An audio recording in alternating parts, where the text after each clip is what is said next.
পদ্মা সেতু নির্মাণে যাদের ভিটেমাটি গেছে তারা পাবেন টোলের একাংশ। পুনর্বাসনের পাশাপাশি করা হবে দীর্ঘমেয়াদে কাজের ব্যবস্থা।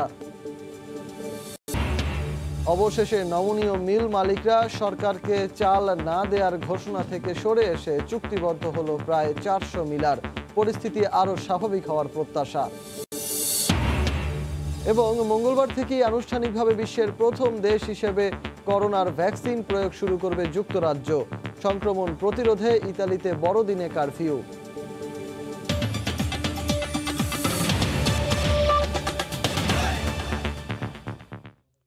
ভোরের সময় সঙ্গে আছি আমি সজল মিত্র রিচার্ড। যাদের ভিটে মাটিতে নির্মাণ হচ্ছে সেতুর অবকাঠামো, শুধু পুনর্বাসনই নয়, তাদের জন্য দীর্ঘমেয়াদে কাজ করছে পদ্মা সেতু কর্তৃপক্ষ। নানামুখী কর্মসংস্থানের পাশাপাশি সেতুর টোল থেকে একটি অংশ বরাদ্দ রাখা হবে তাদের জীবনমান উন্নয়নে। এর মধ্যে তাদের জন্য বরাদ্দকৃত জমির দলিল বুঝিয়ে দেওয়ার কাজও শুরু হয়েছে বলে জানান প্রকল্প পরিচালক।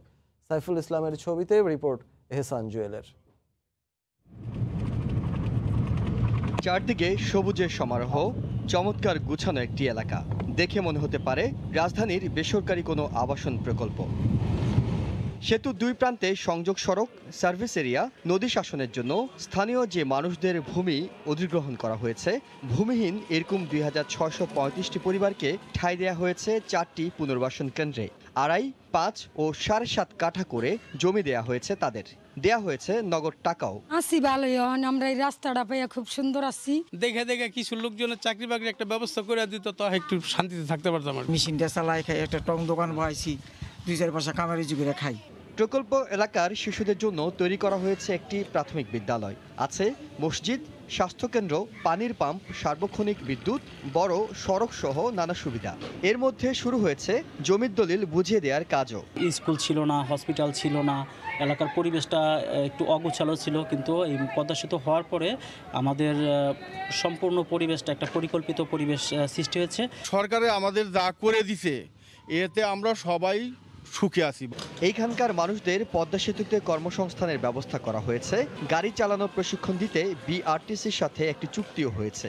ভবিষ্যতে সেতুর লাভ থেকে একটি অংশ তাদের জন্য ব্যয় করা হবে। যতদিন প্রজেক্ট চলবে ততদিন আমরা এই কাজগুলো করে যাব, এবং প্রজেক্ট যখন শেষ হয়ে যাবে তখনও আমরা আশা করছি যে একটা সার্টেন টোলের একটা সার্টেন অংশ ক্ষতিগ্রস্ত লোকদের উন্নয়নে ব্যয় করা হবে। প্রকল্প এলাকায় ভূমি ছিল না, কিন্তু বাস করত এমন 835টি পরিবারকে নতুন করে জমি বরাদ্দ দেওয়া হবে। পুনর্বাসনে সুবিধাভোগীদের জীবনযাত্রার মান অনেকটুকুই পাল্টে গেছে। তারা এখন অপেক্ষা আছেন সেতু পুরোদমে চালু হওয়ার। সেতু চালু হলে তাদের কর্মসংস্থান বাড়বে, একই সঙ্গে কেটে যাবে তাদের দুঃখের দিন। এমন স্বপ্ন তাদের চোখে মুখে। এহসান জুয়েল, সময় সংবাদ, কুমারভোগ পুনর্বাসন কেন্দ্র, মাওয়া, মুন্সিগঞ্জ। দেশে বাড়ছে অর্থ পাচারের অভিযোগ। গত বছর দুদকে এই সংক্রান্ত অভিযোগের সংখ্যা ছিল 11টি। বর্তমান বছরের নভেম্বরেই এই সংখ্যা 19টি। টাকার অঙ্কে 25,000 কোটি টাকা থেকে ছাড়িয়েছে 30,000 কোটি টাকায়। সংশ্লিষ্টরা বলছেন, কালো টাকা ধরা পড়ার ভয়ে ব্যাংকে না রেখে বিদেশে বিভিন্ন খাতে বিনিয়োগ করছেন পাচারকারীরা।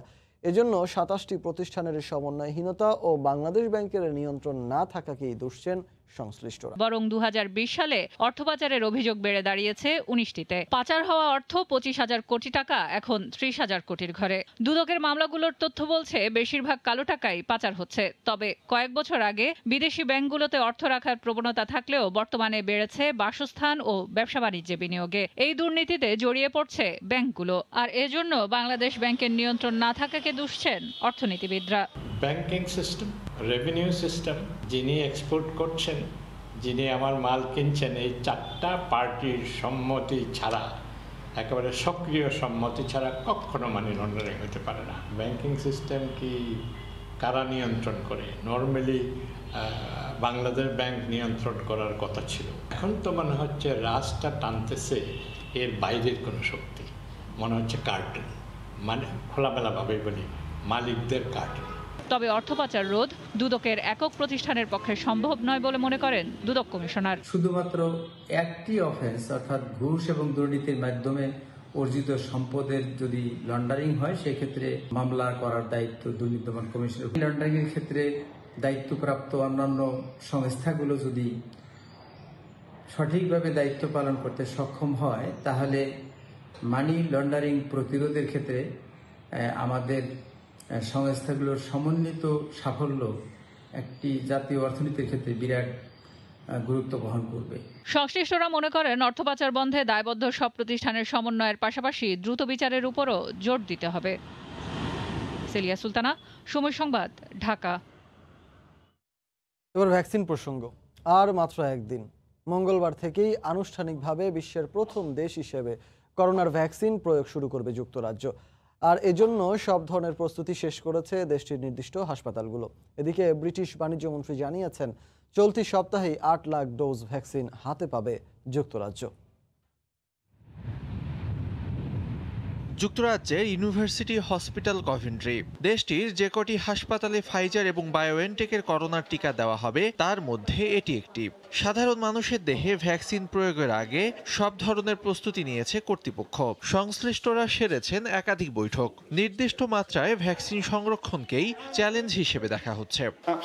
অবশ্যই ভ্যাকসিন সংরক্ষণের জন্য খুব ভালো ধরনের হিমাগার দরকার হবে, সে বিষয়টি আমরা নিশ্চিত করছি। এছাড়াও যেসব মেডিকেল যন্ত্র দরকার হবে সেগুলোও প্রস্তুত। এর মধ্যেই ব্রিটিশ বাণিজ্য মন্ত্রী অলোক শর্মা জানিয়েছেন, চলতি সপ্তাহের মধ্যেই আরো ৮ লাখ ভ্যাকসিন পাবে যুক্তরাজ্য। তবে সকল নাগরিকের জন্য ভ্যাকসিন পেতে আরো অপেক্ষা করতে হবে বলে জানিয়েছেন তিনি। আমরা প্রত্যাশা করি ২০২০ সালেই ১ কোটি ভ্যাকসিন প্রয়োগ সম্ভব হবে, তবে এটা নির্ভর করছে প্রস্তুতকারী প্রতিষ্ঠানের উপর। আমরা ২ কোটি মানুষের জন্য ৪ কোটি ভ্যাকসিনের অর্ডার করেছি। এদিকে বুধবার যুক্তরাজ্য সরকার অনুমোদন দেওয়ার পর বৃহস্পতিবার থেকেই বেলজিয়াম থেকে যুক্তরাজ্যে ভ্যাকসিন সরবরাহ শুরু করে ফাইজার এবং বায়োএনটেক। এরই মধ্যে প্রথম দফার চালান শেষের পথে বলে জানিয়েছে কর্তৃপক্ষ। কাজী ইফতেখার শুভ, সময় সংবাদ। এদিকে চলতি মাসে ভারতেও করোনা ভ্যাকসিনের অনুমোদন দেওয়া হবে বলে জানিয়েছেন প্রধানমন্ত্রী নরেন্দ্র মোদী। বিশ্বের যে কোনো দেশের তুলনায় তার দেশ বন্টন সক্ষমতায় এগিয়ে বলেও দাবি করেন ভারতীয় প্রধানমন্ত্রী।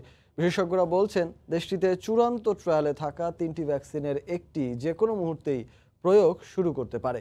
কলকাতা থেকে সুব্রত আচার্যের রিপোর্ট।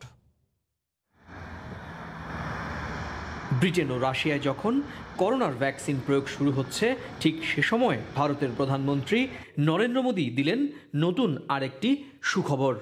শুক্রবার বিভিন্ন রাজ্যের প্রতিনিধি ও রাজনৈতিক নেতাদের সঙ্গে সর্বদলীয় বৈঠকের পর বক্তব্যে প্রধানমন্ত্রী বলেন, কয়েক সপ্তাহের মধ্যেই কোভিড টিকা প্রস্তুত হয়ে যাবে, শুরু হবে প্রয়োগের কর্মসূচিও। कोरोना की वैक्सीन के लिए बहुत ज्यादा इंतजार नहीं करना पड़ेगा। माना जा रहा है कि अगले कुछ हफ्तों में कोरोना की वैक्सीन तैयार हो जाएगी। पूरी दुनिया की नजर भारत पर भी है। ভারতে অন্তত 8টি টিকা ট্রায়ালের বিভিন্ন পর্যায়ে রয়েছে, যার মধ্যে চূড়ান্ত পর্যায়ে বলা যায় 3টিকে। অক্সফোর্ড অ্যাস্ট্রাজেনিকার ভ্যাকসিন তৈরি হচ্ছে সেরাম ইনস্টিটিউটে, আর রুশ স্পুটনিক 5-এর ট্রায়ালও চলমান। তাছাড়া ভারতের নিজস্ব কোভ্যাক্সিনের চূড়ান্ত ট্রায়াল শুরু হয় গেল বুধবার থেকে। আশা করা হচ্ছে এই 3টি থেকেই একটি অনুমোদন পাবে আগামী কয়েকদিনের মধ্যে। স্বাস্থ্য বিভাগের কর্মী ও গুরুতর অসুস্থ বয়স্ক ব্যক্তিরা প্রথমে এই টিকা পাবেন। তবুও এই বিষয়টি নিয়ে রাজ্যগুলোর সঙ্গে আলোচনা হবে, আর টিকার মূল্য নিয়েও শেষ পর্যায়ের আলোচনা চলমান। সুব্রত আচার্য, সময় সংবাদ, পশ্চিমবঙ্গ, ভারত। ভোরের সময় আরও থাকছে, সাইবার হামলার আশঙ্কার পরও তথ্য সংরক্ষণের ঝুঁকিতে দেশের 36% ব্যাংক। রয়েছে দক্ষ জনবলের ঘাটতি। দেশীয় প্রযুক্তি ব্যবহারের পরামর্শ অর্থনীতিবিদদের।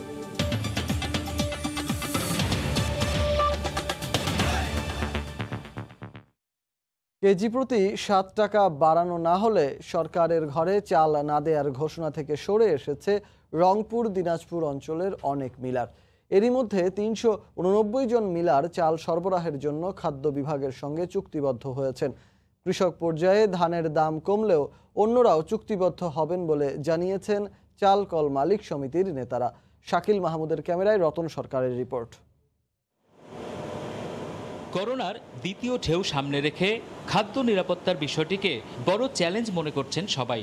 ঠিক এমন সময় প্রতি কেজি চালে 7 টাকা বাড়ানোর আলটিমেটাম দিয়ে সরকারের ঘরে চাল সরবরাহের চুক্তি না করতে চালকল মালিক সমিতির ঘোষণায় অনেকটাই শঙ্কায় পড়ে চলতি আমন সংগ্রহ অভিযান। এই পরিস্থিতিতে ২৬ নভেম্বর থেকে ১০ ডিসেম্বর পর্যন্ত চুক্তির মেয়াদ বাড়িয়েছে সরকার। এ পর্যন্ত রংপুর দিনাজপুর অঞ্চলের ৩৮৯ জন মিলার চুক্তি করেছেন। সমিতির নেতারা বলছেন, বাজারে ধানের দাম কমলে তারাও চুক্তিবদ্ধ হবেন। সামনে যদি গভর্নমেন্ট যদি অগত্যায় কোনো যদি ডিক্লারেশন দিয়ে দেয় যে আমরা দর বৃদ্ধি করব, সেক্ষেত্রে আমরা চুক্তিবদ্ধ হতে আমরা চিন্তা করব। যদি বাজার আমাদের লাভ নাও হয়, তারপরে আমরা চুক্তি করে সরকারকে চাল দেব। সরকার নাকি কিছু চাল আমদানি করতে পারে, আমদানি করলে হয়তো বাজারটা নিয়ন্ত্রণে আসতে পারে, লাভ না হোক হয়তো লোকসান হবে না, সেই হিসেবে হয়তো চুক্তিবদ্ধ হচ্ছে। কৃষি বিপণন কর্মকর্তার আশা শেষ পর্যন্ত বাকিরাও চুক্তিবদ্ধ হবেন। ইতোমধ্যে কিছু কিছু মিলার সরকারকে চাল সরবরাহ করতে সম্মত হয়েছে এবং চুক্তিবদ্ধ হয়েছে। আর নির্দিষ্ট সময়ের মধ্যেই ১০ ডিসেম্বরের মধ্যেই আরও বাকি সব মিলারগুলো সরকারকে চাল দিবে, এই আশাই ব্যক্ত করছে। তবে কৃষক নেতারা বলছেন, সরকারের খাদ্য সংগ্রহ অভিযানকে ব্যবসায়ীদের প্রভাবমুক্ত করা না গেলে কৃষকরা এর সুফল পাবে না। প্রয়োজনে হাস্কিং মিলগুলোকে ৫% সরল সুদে ব্যাংক থেকে লোন দিয়ে এই প্রক্রিয়ার সঙ্গে যুক্ত করা দরকার এবং কৃষকরা যখন ধানটা দিবে সঙ্গে সঙ্গে তাদের হাতে পৌঁছে দিলে তাদের ক্রাশিং করে তারা এই ধানটা মজুত করতে পারবে। আমন মৌসুমে ৩৭ টাকা কেজি দরে ৬ লাখ মেট্রিক টন সিদ্ধ চাল ও ২৬ টাকা কেজি দরে ২ লাখ মেট্রিক টন ধান সংগ্রহের লক্ষ্যমাত্রা ঘোষণা করে খাদ্য বিভাগ। রতন সরকার, সময় সংবাদ, রংপুর। ভূমি অধিগ্রহণের জটিলতা শেষ হলেও নির্ধারিত সময়ে শুরু হয়নি দেশের পূর্বাঞ্চলের অন্যতম বৃহৎ ব্রাহ্মণবাড়িয়ার আশুগঞ্জ নৌবন্দরে ইনল্যান্ড কন্টেইনার টার্মিনাল নির্মাণ কাজ। এ অবস্থায় স্থানীয় ব্যবসায়ীরা দ্রুত বন্দরটির নির্মাণ কাজ শুরুর দাবি জানান। জেলা প্রশাসন বলছে, করোনার কারণে কাজে সাময়িক ধীর গতি থাকলেও দ্রুত সময়ের মধ্যেই দৃশ্যমান হবে বন্দরের নির্মাণ কাজ। আনিসুর রহমানের তোলা ছবি ও উজ্জ্বল চক্রবর্তীর পাঠানো তথ্য নিয়ে রিপোর্ট। দেশের অন্যতম প্রধান নৌবন্দর চট্টগ্রাম, মোংলা এবং পায়রা নৌবন্দর ছাড়াও ভারতের কলকাতার হলদিয়া থেকে নিয়মিত ছোট আকারের কার্গো জাহাজ পণ্য নিয়ে আসা যাওয়া করত ব্রাহ্মণবাড়িয়ার আশুগঞ্জ নৌবন্দরে। ২০১১ সালে ভারত প্রথমবারের মতো এই নৌবন্দরটি ব্যবহার করে উত্তর পূর্বাঞ্চলের রাজ্য ত্রিপুরায় ভারী বৈদ্যুতিক মালামাল পরিবহন করে।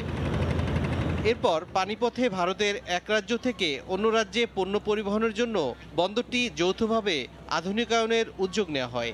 ভূমি অধিগ্রহণের জটিলতা শেষে চলতি বছরের জুন মাসে নৌবন্দরটিতে দৃশ্যমান কাজ শুরু হওয়ার কথা থাকলেও এখনও তা শুরু হয়নি। জমি অধিগ্রহণের কার্যক্রম 1 বছর আগে শুরু হলেও এখন পর্যন্ত জমি অধিগ্রহণের কাজ সমাপ্ত হয় নাই। এদের যে বাড়তি চাপের কারণে আমাদের ব্যবসা বাণিজ্য ব্যাঘাত ঘটতেছে। এখানে বিরাট ফেরিঘাটে একটা জ্যাম টেম লাগা থাকে। এই জ্যামের কারণে মানুষের চলাচলে অসুবিধা হইতেছে, পরিবহনের সমস্যা হইতেছে। টার্মিনাল আরম্ভ হলে আমাদের ব্যবসা বাণিজ্য সুবিধা হবে, বাইরের জাহাজ টাজ আসবে। এই টার্মিনালের মাধ্যমে যে ইন্ডিয়ান মালামালই যাবে তা না, আমাদের অনেক মালামাল এদেশ এই আখড়া বন্দর দিয়ে রপ্তানি হবে, তার থেকেও সরকার অনেক বেশি সুবিধা পাবে। এ অবস্থায় স্থানীয় জনপ্রতিনিধি দ্রুত আধুনিক নৌবন্দরটি নির্মাণ কাজ বাস্তবায়নের জন্য দাবি জানান। যে জমিগুলো অধিগ্রহণ করা হয়েছে ওই জমি ডিসি অফিসের পক্ষ থেকে তাদেরকে বুঝাইয়া প্রায় দেওয়া হয়ে গেছে, এখন সময়ের ব্যাপার। ব্রাহ্মণবাড়িয়ার জেলা প্রশাসন বলছে, করোনার প্রভাবের পর শুরু হবে ইনল্যান্ড কন্টেইনার টার্মিনালের নির্মাণ কাজ। করোনা প্যান্ডেমিকের কারণে একটু কাজটা ধীর গতিতে আগাচ্ছে। করোনাটা একটু যদি সহনীয় পর্যায়ে যায় তাহলে অবশ্যই এই কাজটা খুব দ্রুত গতিতে এগিয়ে যাবে। নৌবন্দরটি নির্মাণ ব্যয় ধরা হয়েছে ১২৯৩ কোটি টাকা। এর মধ্যে ভারত সরকার দিচ্ছে ৮৬২ কোটি টাকা। সময় সংবাদ, ব্রাহ্মণবাড়িয়া। দেশের আর্থিক প্রতিষ্ঠানে সাইবার হামলার আশঙ্কা থাকলেও এখনও তথ্য সংরক্ষণের ঝুঁকিতেই রয়েছে ৩৬% ব্যাংক। এছাড়া প্রয়োজনের তুলনায় দক্ষ জনবলের ঘাটতি রয়েছে প্রায় ৮০%। এমন অবস্থায় বিশেষজ্ঞরা ভার্চুয়াল ব্যাংকিংয়ে পিছিয়ে পড়ার কথা বললেও ব্যাংকাররা বলছেন, সক্ষমতা অর্জনে অনেকটাই এগিয়েছে এ খাত। আর প্রাতিষ্ঠানিক নিরাপত্তা জোরদারে কম ব্যয়ে দেশীয় প্রযুক্তি ব্যবহারের পরামর্শ অর্থনীতিবিদদের। কাজল আব্দুল্লাহর রিপোর্ট। উত্তর ও দক্ষিণ এশিয়ার দেশগুলোতে ৮০% সাইবার হামলায় হয়ে থাকে প্রাতিষ্ঠানিকভাবে। গবেষণা বলছে সবচেয়ে বেশি সাইবার হামলা হয় আর্থিক সেবা খাতে ২৪%। এর মধ্যে এটিএম কার্ডের দুর্বলতা অন্যতম। Bangladesh institute of bank management BIBM এর ২০১৯ সালের প্রতিবেদনে বলা হয়েছে দেশের ব্যাংকিং খাতে তথ্য সংরক্ষণের ঝুঁকিতেই রয়েছে ৩৬% bank. Association of bankers Bangladesh ABB সভাপতির দাবি, আধুনিকায়ন ও নিরাপত্তা নিশ্চিতে এগিয়েছে ব্যাংকগুলো। অনেক ব্যাংক কিন্তু নেক্সট জেন ফায়ারওয়াল ইমপ্লিমেন্ট করে ফেলেছে। তেমন কিছু আমরা স্টেপস সামনে নেব যাতে করে এইসব সাইবার অ্যাটাক থেকে আমরা আমাদের ব্যাংকগুলো প্রোটেক্ট করতে পারি টু দ্য ম্যাক্সিমাম পসিবল ওয়েতে। BIBM এর গবেষণা বলছে ব্যাংকিং খাতে আইটি জনবল রয়েছে মাত্র ৪,০০০। বিশ্লেষকরা মনে করেন আইটি খাতের আধুনিকায়নে অর্থ সংকুলন না থাকায় ভার্চুয়াল ব্যাংকিং এ যেতে অনেক পিছিয়ে আছে এ খাত। যদি আমাদের ইনহাউস ক্যাপাসিটি যদি ডেভেলপ করা যায় এবং এই কর্মীদের যদি দক্ষতা বাড়ানো যায়, তাহলে আমার মনে হয় যে এই সাইবার সিকিউরিটিতেও অ্যাডভান্স হতে পারবো। যেহেতু আমাদের সামনে আমরা একটা ভার্চুয়াল ব্যাংকিং এর দিকে যাচ্ছি, বা এরকম সারা পৃথিবী এই দিকে যাচ্ছে, সুতরাং সেই ভার্চুয়াল ব্যাংকিং এর জন্য প্রিপেয়ার্ড জনবল তৈরির জন্য কিন্তু এখন থেকেই আমাদের শুরু করতে হবে। এক্ষেত্রে বিদেশ নির্ভরতা কমিয়ে কম ব্যয়ে দেশীয় প্রযুক্তি ব্যবহারের পরামর্শ এই প্রবীণ অর্থনীতিবিদের। এটি যদি আপনি বিদেশি সফটওয়্যার নিয়ে এসে করতে চান তাহলে শত শত কোটি টাকা ব্যয় হবে। এক এক ব্যাংকেরই হয়তো ২-৪০০ কোটি টাকা চলে যাবে। আমাদের নিজেদের যা সম্পদ আছে, আমাদের লোকেরা খুব মেরিটোরিয়াস ছেলে পেলে, আপনি এদের দিয়েই ব্যবহার করেন। ৩-৪০০ কোটি টাকা খরচের আমি বিপক্ষে। সাইবার নিরাপত্তায় বিশ্বে বছরে ব্যয় হয় প্রায় ৮,০০০ কোটি টাকা। এর মধ্যে বাংলাদেশের ব্যাংকগুলো ২০১৯ সালে সাইবার নিরাপত্তায় ব্যয় করেছে প্রায় ১৪০ কোটি টাকা। কাজল আব্দুল্লাহ, সময় সংবাদ, ঢাকা। অবৈধ মুঠোফোন শনাক্ত ও বন্ধে নেয়া ন্যাশনাল ইকুইপমেন্ট আইডেন্টিটি রেজিস্টার প্রকল্প বাস্তবায়নে বিতর্কিত প্রতিষ্ঠানকে সহযোগী হিসাবে যুক্ত করেছে মূল প্রতিষ্ঠান সিনেসিস আইটেল লিমিটেড। বিতর্কিত ওই প্রতিষ্ঠানের বিরুদ্ধে অতীতে জালিয়াতি করে প্রকল্পের অর্থ হাতিয়ে নেওয়ার অভিযোগ রয়েছে। স্পর্শকাতর প্রকল্পে বিতর্কিত প্রতিষ্ঠান যুক্ত হওয়ায় নিয়ন্ত্রক সংস্থাকে সতর্ক থাকার পরামর্শ দিয়েছেন প্রযুক্তিবিদরা। যদিও কোনো অনিয়ম করলে ছাড় দেয়া হবে না বলে হুঁশিয়ারি দিয়েছে বিটিআরসি। শুভ খানের রিপোর্ট। নানা চড়াই উতরাই পেরিয়ে অবশেষে চলতি বছরের ২৫ নভেম্বর অবৈধ মুঠোফোন শনাক্ত ও বন্ধে সিনেসিস আইটি লিমিটেডের সাথে চুক্তি করে বিটিআরসি। প্রকল্প বাস্তবায়নে প্রয়োজনীয় যন্ত্রাংশ ও কারিগরি সেবা দিতে র্যাডিসন ডিজিটাল টেকনোলজিস ও কম্পিউটার ওয়ার্ল্ড নামের আরও দুটি প্রতিষ্ঠানকে যুক্ত করেছে সিনেসিস আইটি। ৩টা কোম্পানির মিলে একটা টিম গঠন করে কাজ করবে। কাজ করে তারা সফটওয়্যারটা অলরেডি আমরা অনেক দূর ডেভেলপ করেছি এবং বাকি কাজটা সম্পন্ন করবে। এবং হার্ডওয়্যার পার্টটা সেহেতু ইন্টারন্যাশনাল পার্ট, সেখান থেকে সেগুলো এলসি করে এনে জাস্ট আমরা এখানে ইনস্টল করব। ৩০ কোটি টাকার এই প্রকল্পে র্যাডিসন ডিজিটাল টেকনোলজিসকে সম্পৃক্ত করায় প্রশ্ন উঠেছে। ২০১৮ সালে র্যাডিসন ডিজিটাল টেকনোলজিস লিমিটেডের বিরুদ্ধে তথ্য প্রযুক্তি বিভাগের লার্নিং অ্যান্ড আর্নিং ডেভেলপমেন্ট প্রকল্পে ব্যাপক অনিয়ম ও জালিয়াতির প্রমাণ পায় সময় সংবাদ। প্রকল্পের শর্ত ভঙ্গ করে একই প্রশিক্ষণার্থী ভিন্ন ভিন্ন ব্যাচে দেখানো হয়। এমনকি প্রশিক্ষণার্থীদের আয়ের প্রকৃত তথ্য গোপন করে অর্থ হাতিয়ে নেওয়ার প্রমাণ মেলে। ফলে গ্রাহকদের তথ্যের নিরাপত্তা নিশ্চিতে বিতর্কিত এই প্রতিষ্ঠান কতটা সক্ষম হবে তা নিয়ে সংশয়ে প্রযুক্তিবিদরা। এখানে অনেক ডাটা বিষয় আছে, যে ডাটাগুলো আসলে চুরি হয়ে গেলে কিংবা ডাটাগুলো ফাঁস হয়ে গেলেও ক্ষতিগ্রস্ত হতে পারে। এত বড় একটা সেনসিটিভ প্রজেক্টে কতটা সৎভাবে কাজ করবে সেটা নিয়ে কিন্তু সন্দেহ রয়ে গেছে। যদিও বিটিআরসি বলছে অনিয়ম করে পার পাওয়ার কোনো সুযোগ নেই। সরকারকে মাল দরিয়া আমরা ঢালি, আমরা কিন্তু দরিয়া ঢালি না। কোনোভাবেই বিটিআরসি কাজের মান, কাজের সময় এবং কাজের রেট কোনো কম্প্রোমাইজ করবে না। বাংলাদেশ আর বিটিআরসি একরকম না। অবৈধ পথে দেশে মুঠোফোন আসায় বছরে প্রায় ৪,০০০ কোটি টাকার রাজস্ব বঞ্চিত হচ্ছে সরকার।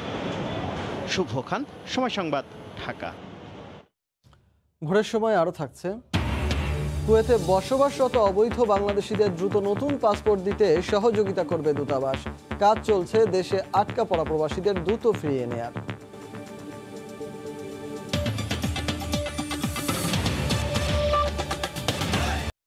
করোনার দ্বিতীয় ঢেউ চলছে স্কটল্যান্ডেও। এতে সেখানে থাকা বাংলাদেশিরা আতঙ্কে দিন পার করছেন। তবে আশার কথা হলো ব্রিটেনে ভ্যাকসিন দেওয়া শুরু হচ্ছে পর্যায়ক্রমে, যা স্কটল্যান্ডেও পৌঁছবে। স্কটল্যান্ডের রাজধানী এডিনবরা থেকে নাজমুল আহসান শামীমের রিপোর্ট। করোনার দ্বিতীয় ঢেউ রুখতে লকডাউন ও নানা বিধিনিষেধে জনজীবন যেন মন্থর হয়ে আছে স্কটল্যান্ডে। সামনে বড়দিনের ছুটি বাড়াচ্ছে আরো সংক্রমণের উদ্বেগ। সংক্রমণ কমাতে 2রা নভেম্বর থেকে স্কটল্যান্ডকে 5 ভাগে ভাগ করে নিষেধাজ্ঞা জারি করা হয়। এই অবস্থায় দেশটিতে থাকা প্রবাসী বাংলাদেশিদের প্রধান জীবিকা রেস্টুরেন্ট ও ট্যাক্সি ক্যাব আয়ে নেমে এসেছে বিপর্যয়। রেস্টুরেন্টগুলো বন্ধ থাকায় বেকার হয়েছেন হাজারো প্রবাসী। একদিকে কর্মসংকট, অন্যদিকে করোনা মহামারী, দুই মিলে কঠিন সময় পার করছেন প্রবাসীরা। আমরা এই মহামারীতে আতঙ্ক, বাচ্চাদের স্কুল খোলা, আমরা অপেক্ষায় আছি ভ্যাকসিনের জন্য। স্কুল খোলা থাকায় সন্তানদের নিয়ে শঙ্কিত অভিভাবকরা। এই মুহূর্তে একটি কার্যকর ভ্যাকসিন প্রয়োগে মানবকুল মুক্ত হতে পারে করোনা নামক মহাসংকট থেকে। নাজমুল হাসান শামীম, সময় সংবাদ, স্কটল্যান্ড।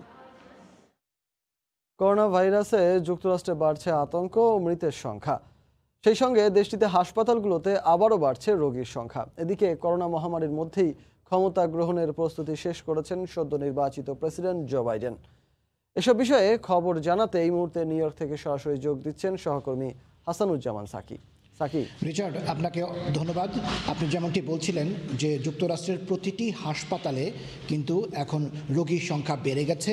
আবারও সেই মার্চের পরে যেভাবে করোনা ভাইরাস যখন যুক্তরাষ্ট্রে ছড়িয়ে পড়েছিল তখন দেখা গিয়েছিল যে বিভিন্ন হাসপাতালগুলোতে কিন্তু সিট সংকুলান দেখা দিয়েছিল। নিউ ইয়র্কেও উপচে পড়া রোগীর সংখ্যা ছিল। সেই অবস্থা কিন্তু এখন তৈরি হচ্ছে। যে সময় আমি এই মুহূর্তে আপনার সঙ্গে কথা বলছি, এদিনেও কিন্তু এখন পর্যন্ত আরও 2 ঘন্টা সময় আছে আপডেট করার জন্য, কিন্তু আজকের দিনেও একদিনে অর্থাৎ 24 ঘন্টায় 2600 মানুষ যুক্তরাষ্ট্রে মারা গেছেন করোনা ভাইরাসে এবং আক্রান্ত হয়েছেন সমস্ত রেকর্ড ভঙ্গ করে দিয়ে আজকে একদিনে আক্রান্ত হয়েছেন 2,19,000 মানুষ। আরও কিন্তু 2-3 ঘন্টা রয়েছে দিন বাকি হওয়ার, এবং তাতে করে যদি আমি অভিজ্ঞতা থেকে বলি তাহলে সেটি হয়তো আজকে 2,30,000 কিংবা 2.5 লাখের মতো মানুষ একদিনে করোনা ভাইরাসে কিন্তু আক্রান্ত হতে পারে। এমন একটি অবস্থায় আগামী সপ্তাহে FDA এবং CDC তারা কিন্তু ভ্যাকসিন দেওয়ার ব্যাপারে বৈঠকে বসছেন এবং সেই বৈঠকের পরে 24 ঘন্টার মধ্যে করোনা ভাইরাসের ভ্যাকসিন পুরো যুক্তরাষ্ট্রে বাজারজাতকরণ করা হবে, ছড়িয়ে দেওয়া হবে। বাজারজাতকরণ করার পরেও কিন্তু প্রাথমিকভাবে সেটি পাবে হচ্ছে স্বাস্থ্যকর্মীরা, যারা সরাসরি এই করোনা ভাইরাসের যে যুদ্ধ, সেই যুদ্ধে যারা সম্মুখ সমরে রয়েছেন তাদেরকে এই ভাইরাসটি প্রথমে দেয়া হবে। প্রথমে পাবেন চিকিৎসক, নার্স, স্বাস্থ্যকর্মীরা, হাসপাতাল কর্মীরা প্রথমে পাবেন। তারপরে আইনশৃঙ্খলা রক্ষাকারী বাহিনী এবং পরিবহন খাতে যারা আছে, যারা খুবই এসেনশিয়াল ওয়ার্কার এদেশে, তারা পরবর্তী পর্যায়ে পাবে। তবে জুন মাসের মধ্যে পুরো যুক্তরাষ্ট্রে ভাইরাসের যে ভ্যাকসিন, সেই ভ্যাকসিনটি সাধারণ মানুষরাও পাবে বলে আশার কথা শোনানো হচ্ছে। তবে অনেকেই বলছেন যে সেই জুন মাস পর্যন্ত যাবে না, এর আগেই অনেকেই কিন্তু ভ্যাকসিন পেয়ে যাবেন। কোটিরও বেশি ভ্যাকসিন কিন্তু ইতিমধ্যে তৈরি আছে, যে মুহূর্তে অনুমোদন মিলবে যুক্তরাষ্ট্রে সেই মুহূর্তেই কিন্তু এই ভাইরাসের ভ্যাকসিনটি দেওয়া শুরু হবে। কিন্তু এর মধ্যেও আজকে কিন্তু আবার নতুন করে একটি রিপোর্ট উপস্থাপন করেছেন রোগ সংক্রমণ বিশেষজ্ঞরা। তারা বলেছেন যে আগামী বছরের এপ্রিল পর্যন্ত আরও 2.5 লাখেরও বেশি মানুষ যুক্তরাষ্ট্রে মারা যাবে। এখন পর্যন্ত যুক্তরাষ্ট্রে 2,84,000-এর মতো মানুষ মারা গেছেন। এখন এই সংখ্যাটি যদি আরও 2.5 লাখ মারা যায় তাহলে কিন্তু প্রায় 6 লাখ মানুষ যুক্তরাষ্ট্রে মারা যাবে। এবং এখন পর্যন্ত মার্চের পর থেকে রোগ সংক্রমণ বিশেষজ্ঞরা যখন যে কথাটি বলেছেন এই ভাইরাসটি সম্পর্কে, এই ভাইরাসের সম্পর্কে যে ভবিষ্যৎ পূর্বাভাস দিয়েছেন, সেই পূর্বাভাসে কিন্তু ফলে গেছে সব কিছু। তারা বলেছিল যে এই বছরের শেষ নাগাদ প্রায় 3 লাখ মানুষ মারা যাবে। আমরা দেখতে পাচ্ছি যে মাত্র ডিসেম্বর মাস শুরু হলো, এর মধ্যেই 2,84,000 মানুষ মারা গেছেন। আরও যদি 2-2.5 লাখ মানুষ মারা যায় তাহলে কিন্তু কি একটা পরিস্থিতির মধ্যে রয়েছে। ভ্যাকসিনটি কি সেটি কতটুকু কার্যকর হবে এ নিয়েও একটি সন্দেহ দেখা দিয়েছে। কারণ হচ্ছে একদিকে রোগ সংক্রমণ বিশেষজ্ঞরা বলছেন যে যুক্তরাষ্ট্রের ফাইজারের এবং মডার্নার তৈরি যে ভ্যাকসিনটি বাজারজাতকরণ করা হবে, যেটি সাধারণ মানুষকে দেয়া হবে, সেটি 95 থেকে 96% কার্যকরী। এমনই যদি অবস্থা হয়, তাহলে আজকে যে নতুন করে যে ভাইরাসের সম্পর্কে যে মৃত্যুর যে একটি পূর্বাভাস দেওয়া হয়েছে, তাহলে সেটি কেন রোগ সংক্রমণ বিশেষজ্ঞরা দিলেন, যেখানে ভ্যাকসিনটি আবিষ্কার হওয়ার পরে মানুষের শরীরে সেটি প্রয়োগ করার পরেও আগামী আরও 4-5 মাসের মধ্যে যুক্তরাষ্ট্রে 2.5 লাখের মতো মানুষ আরও অতিরিক্ত মারা যাবেন। এই নিয়ে কিন্তু একটি সন্দেহ দেখা দিয়েছে। শুধু এটির কারণে না, এমনিতেই যুক্তরাষ্ট্রের মানুষের মধ্যে ভ্যাকসিন নেওয়ার একটি অনীহা আছে, ভ্যাকসিন সম্পর্কে একটি সন্দিহান আছে, সেই ভ্যাকসিনটি কতটুকু কার্যকর হবে। কিন্তু এই সন্দিহান এবং এই অনীহার জায়গা থেকে প্রতি মুহূর্তে রোগ সংক্রমণ বিশেষজ্ঞরা বলছেন যে এই ভাইরাসটি যে ভ্যাকসিন আবিষ্কার হয়েছে, সেই ভ্যাকসিনটি কিন্তু খুবই মানব শরীরের জন্য খুবই কার্যকর। এবং এই রকম একটি অনীহা এবং অনাগ্রহের জায়গা থেকে আপনি জানেন যে রিচার্ড, যে মার্কিন যুক্তরাষ্ট্রের যে 3 জন সাবেক প্রেসিডেন্ট আছেন, সেই 3 জন সাবেক প্রেসিডেন্ট বুশ, ক্লিনটন এবং ওবামা, তারা কিন্তু ঘোষণা দিয়েছেন যে তারা এই ভ্যাকসিনটি প্রকাশ্যে নেবেন এবং ক্যামেরার সামনে তারা এটি নেবেন, যেন তারা যে ভ্যাকসিনটি নিচ্ছেন সেটি যেন যুক্তরাষ্ট্রের সবাই জানতে পারে। এখন প্রেসিডেন্ট যদি ভ্যাকসিন নেন, তাহলে সাধারণ মানুষের মধ্যে এই ভ্যাকসিনটি নেওয়ার ব্যাপারে একটি আগ্রহ তৈরি হবে এবং সেই আগ্রহের জায়গাটি থেকে এই সংক্রমণ থেকে মানুষ অনেক বেশি বাঁচবে। কিন্তু তার মধ্যে যে জো বাইডেন, নবনির্বাচিত প্রেসিডেন্ট, তিনি কিন্তু 100 দিনের কর্মসূচি ঘোষণা করেছেন। সেই 100 দিনের মধ্যে তিনি প্রথমেই করোনা ভাইরাসকে কিন্তু খুবই গুরুত্ব দিয়ে দেখছেন এবং তিনি বলেছেন যে আপাতত একটি কাজ করণীয়, সেটি হচ্ছে সবাইকে বাধ্যতামূলক মাস্ক পরতে হবে। এমন একটি অবস্থা চলছে, তার মধ্যেই কিন্তু যুক্তরাষ্ট্রের যে নবনির্বাচিত প্রেসিডেন্ট জো বাইডেন, তিনি তার সরকার গঠনের প্রক্রিয়া শুরু করে দিয়েছেন। ইলেকটোরাল কলেজের কথা যেটি জানেন আপনি রিচার্ড, সেই ইলেকটোরাল কলেজ আগামী ডিসেম্বরের 14 তারিখে কিন্তু বৈঠকে বসছে এবং সেই বৈঠকের আগে সমস্ত অঙ্গরাজ্যগুলো থেকে কিন্তু আনুষ্ঠানিক ফলাফলের সার্টিফিকেট মিলবে। ইতিমধ্যে ব্যাটল অঙ্গরাজ্যগুলো যেগুলো ছিল, ঝুলন্ত অঙ্গরাজ্যগুলো যেখানে ছিল 5টি, সেই ঝুলন্ত অঙ্গরাজ্যে জো বাইডেন বিজয়ী হয়েছেন, সেখানে কিন্তু আনুষ্ঠানিক ঘোষণা ইতিমধ্যেই দেওয়া হয়েছে। তাতে করে আমরা ধরে নিচ্ছি যে ইলেকটোরাল কলেজের যে সভা বসবে, তাতে করে জো বাইডেনকেই পরবর্তী প্রেসিডেন্ট হিসেবে তারা নির্বাচিত করবেন। এই ছিল আমার কাছে সর্বশেষ। রিচার্ড, আপনাকে অসংখ্য ধন্যবাদ। যুক্তরাষ্ট্রের করোনা পরিস্থিতির সবশেষ খবরাখবর জানাতে নিউ ইয়র্ক থেকে যুক্ত হয়েছিলেন সহকর্মী হাসানুজ্জামান সাকি। ভোরের সময় আরও থাকছে, আজ থেকে দেশে আসতে লাগবে করোনা নেগেটিভ সনদ। 72 ঘন্টা আগে পিসিআর ল্যাবে টেস্ট করে সনদ আনতে হবে করোনা মুক্তির।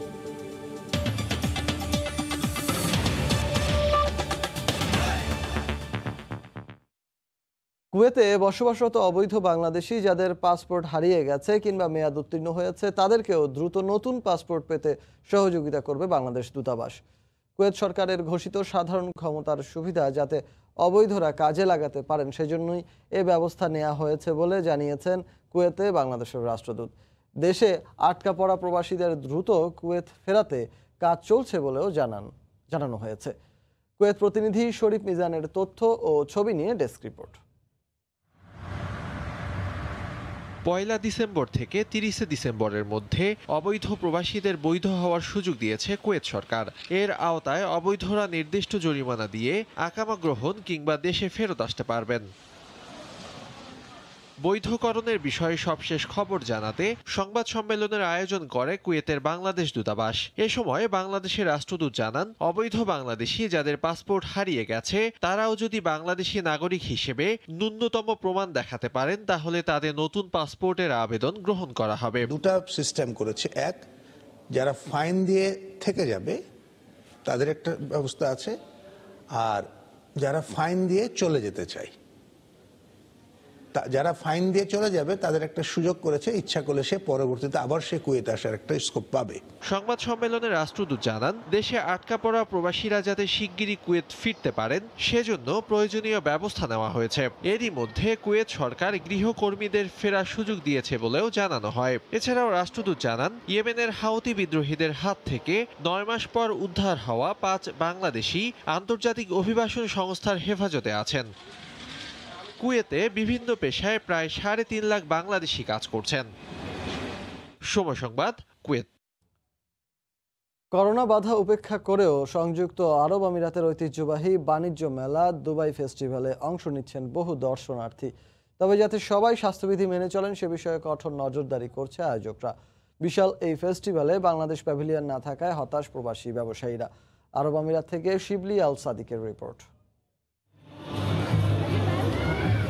সারা বিশ্বের ব্যবসায়ী সম্প্রদায়ের কাছে দুবাই ফেস্টিভ্যাল একটি পরিচিত নাম। গত 2 দশক ধরে সফলতার সাথে আয়োজিত হচ্ছে এই মেলা। চলতি বছর করোনার কারণে কিছুটা অনিশ্চিত থাকলেও শেষ পর্যন্ত আয়োজিত হচ্ছে ঐতিহ্যবাহী দুবাই ফেস্টিভ্যাল।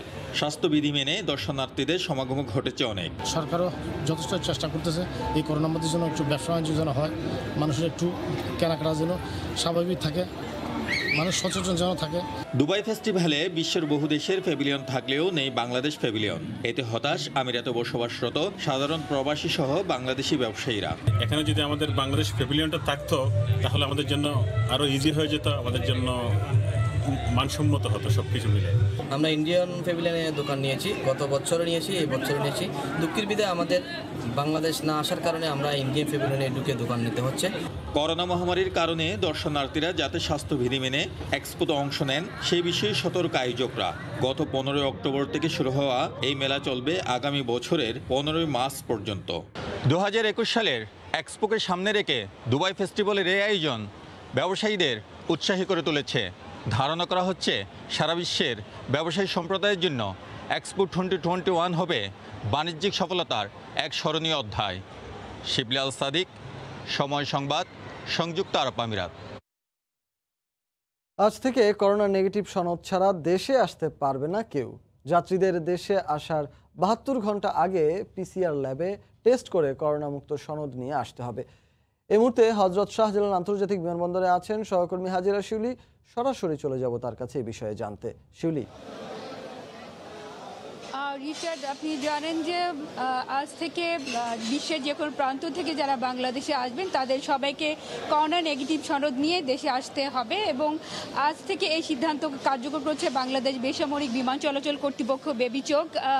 এবং আপনারা জানেন যে আগে বিদেশগামী যাত্রীদের জন্য করোনা নেগেটিভ সনদ বাধ্যতামূলক থাকলেও যারা দেশে আসবেন তাদের ক্ষেত্রে করোনা নেগেটিভ সনদ আনার কথা বলা হলেও কিন্তু বাধ্যতামূলক ছিল না এবং সে কারণে কিন্তু অনেকেই কিন্তু সনদ ছাড়াই দেশে চলে আসতেন এবং এতে কিন্তু করোনা সংক্রমণ বাড়ার একটি আশঙ্কা থেকে যায়। যদিও যারা আসতেন তাদেরকে প্রাতিষ্ঠানিক কোয়ারেন্টিনে পাঠানো হতো আইসোলেশন সেন্টারে, কিন্তু এখন আপনারা জানেন যে ইউরোপ আমেরিকা সহ বিভিন্ন দেশে কিন্তু আবার শীত মৌসুমে নতুন করে করোনা সংক্রমণ ছড়িয়ে পড়ছে। তাই অধিকতর সতর্কতামূলক ব্যবস্থা হিসেবেই সরকার এই পদক্ষেপ নিয়েছে যাতে বিদেশ থেকে আসা যাত্রীদের মাধ্যমে নতুন করে আবার করোনার প্রকোপ আমাদের দেশে না বাড়ে এবং তাই কিন্তু এই সিদ্ধান্ত নেওয়া হয় এবং এক্ষেত্রে যারা নেগেটিভ সনদ ছাড়া আসবেন তাদেরকে আগের মতোই প্রাতিষ্ঠানিক কোয়ারেন্টাইনে পাঠানো হবে। তবে এয়ারলাইন্সগুলোকে এ ব্যাপারে কড়া করে নির্দেশনা দেওয়া হয়েছে যাতে তারা আসলে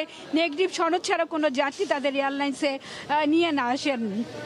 এবং আপনারা জানেন যে এক্ষেত্রে কিন্তু আরেকটি বিষয় বলা হয়েছে, আগে যেমন অ্যান্টিজেন টেস্ট বা অ্যান্টিবডি টেস্টের যারা নিয়ে আসতেন বা আইসোলেশন সেন্টারে সার্টিফিকেট নিয়ে আসতেন সেসব যাত্রীকেও কিন্তু অ্যাকসেপ্ট করা হতো। তবে এখন কিন্তু কড়া করে বলা হয়েছে যে শুধু মাত্র পিসিআর ল্যাব টেস্টেই যে করোনা মুক্ত সনদ নিয়ে আসতে হবে এবং অন্যান্য সনদ কিন্তু এখানে গ্রহণযোগ্য হবে না। তবে যারা যেসব দেশে হয়তো পিসিআর ল্যাব টেস্টের ব্যবস্থা সেভাবে সহজলভ্য নয় এবং বাংলাদেশি শ্রমিক যাদের হয়তো টাকা পয়সা নেই বা যারা অবৈধ হয়ে পড়েছেন কিংবা জেলে ছিলেন তাদের ক্ষেত্রে হয়তো এই বিষয়টি কিছুটা শিথিল করা হবে। এছাড়া কূটনীতিক সহ অন্যান্য দেশের কূটনীতিক এবং তাদের পরিবারের সদস্যদের ক্ষেত্রে আগে এই বিষয়টি বাধ্যতামূলক ছিল না। তবে এখন থেকে কিন্তু বিদেশি কূটনীতি তাদের পরিবারের সদস্য এবং বিদেশি বিনিয়োগকারী উদ্যোক্তা যারা দেশে আসবেন তাদের সবার ক্ষেত্রে কিন্তু এই সনদ নিয়ে আসতে হবে এবং তাদেরকে বাংলাদেশে আসার আগে সব যাত্রীকে 72 ঘন্টার মধ্যে পিসিআর ল্যাবে করোনা ভাইরাস পরীক্ষা করা হতে হবে। পরীক্ষা তাদের করোনা ভাইরাস নেগেটিভ আসলেই তারা দেশে আসার অনুমতি পাবেন এবং দেশে আসার পরও কিন্তু তাদের আগের মতো কিন্তু স্বাস্থ্য পরীক্ষা করা হবে, তাপমাত্রা পরীক্ষা করা হবে। কোনো উপসর্গ পেলে তাদেরকে কিন্তু যথারীতি হাসপাতালে পাঠানো হবে আর যদি তাদের কোনো সিমটম না থাকে তাহলে তাদেরকে 14 দিনে হোম কোয়ারেন্টাইনে পাঠানো হবে। এবং গতকাল শুক্রবার দিবাগত রাত 12টার পর থেকে কিন্তু বেশ কয়েকটি ফ্লাইট এসেছে, এমিরেটস এয়ারলাইন্স, টার্কিশ এয়ারলাইন্স সহ এয়ার আরাবিয়ার, এবং আমরা জানতে পেরেছি রিয়াদ থেকে একটি ফ্লাইট এসেছিল যেক্ষেত্রে বাংলাদেশি আউটবাসের যাত্রীরা এবং তাদের কারো কাছে ছিল না। 45 জনের মতো যাত্রী, তাদেরকে কিন্তু তাদের কাছে করোনা নেগেটিভ সনদ ছিল না এবং তারা কিন্তু অবৈধ হয়ে পড়া। এবং এছাড়া এমিরেটস এয়ারলাইন্সের একটি ফ্লাইটও আরেকজন দুবাই থেকে আসা একজন যাত্রী করোনা নেগেটিভ সনদ ছিল না। তবে সকালে যে ফ্লাইটগুলো এসেছে সেই বিষয়ে আমরা যাত্রীর সাথে কথা বলেছি, তারা বলেছেন যে মোটামুটি সবাই কিন্তু নেগেটিভ সনদ নিয়ে পিসিআর ল্যাব টেস্টে করা পিসিআর সনদ নিয়ে এসেছেন। এবং এক্ষেত্রে কিন্তু তারা একটি বিষয় জানিয়েছেন, যেহেতু তাদেরকে এখন অনেকে হয়তো আগে তারা টিকিট কেটে রাখতে পারতেন, কিন্তু এখন যেহেতু নেগেটিভ সনদ বাধ্যতামূলক করা হয়েছে তাই তাদেরকে কিন্তু আগে হচ্ছে করোনা পরীক্ষা করাতে হচ্ছে এবং এরপর টিকিট কাটতে হচ্ছে। সে কারণেই কিন্তু তাদের বাড়তি ভাড়া গুনতে হচ্ছে। এই বিষয়ে আমরা চেষ্টা করবো আসলে 1-2 জন যাত্রীর সাথে কথা বলতে। আপনি কোন দেশ থেকে এসেছেন এবং নেগেটিভ সনদ নিয়ে এসেছিলেন? আমি ইটালি থেকে তুরস্ক হয়ে এসেছি। আমরা যারা ইটালি থেকে আসছে তারা আরটিপিসিআর ল্যাবে করোনা টেস্ট করে এসেছে এবং যাদের আরটিপিসিআর টেস্ট নেই, যারা সিম্পল র্যাপিড টেস্ট করছে তাদেরকে ফ্লাই করতে দেওয়া হয় নাই। শুধুমাত্র আরটিপিসিআর যারা টেস্ট করেছে তাদেরকেই ফ্লাই করতে দেওয়া হয়েছে। কোনো জরিমানা বা কোনো সমস্যা হয়েছে? কতজন যাত্রীকে এরকম এসেছে? অনেক এরকম বেশিরভাগ যাত্রী এখন যেহেতু ম্যান্ডেটরি করেছে আরটিপিসিআরে আসতে হবে, আরটিপিসিআর টেস্ট করে আসতে হবে, সেই জন্য সবাই আরটিপিসিআর টেস্ট করে এসছে।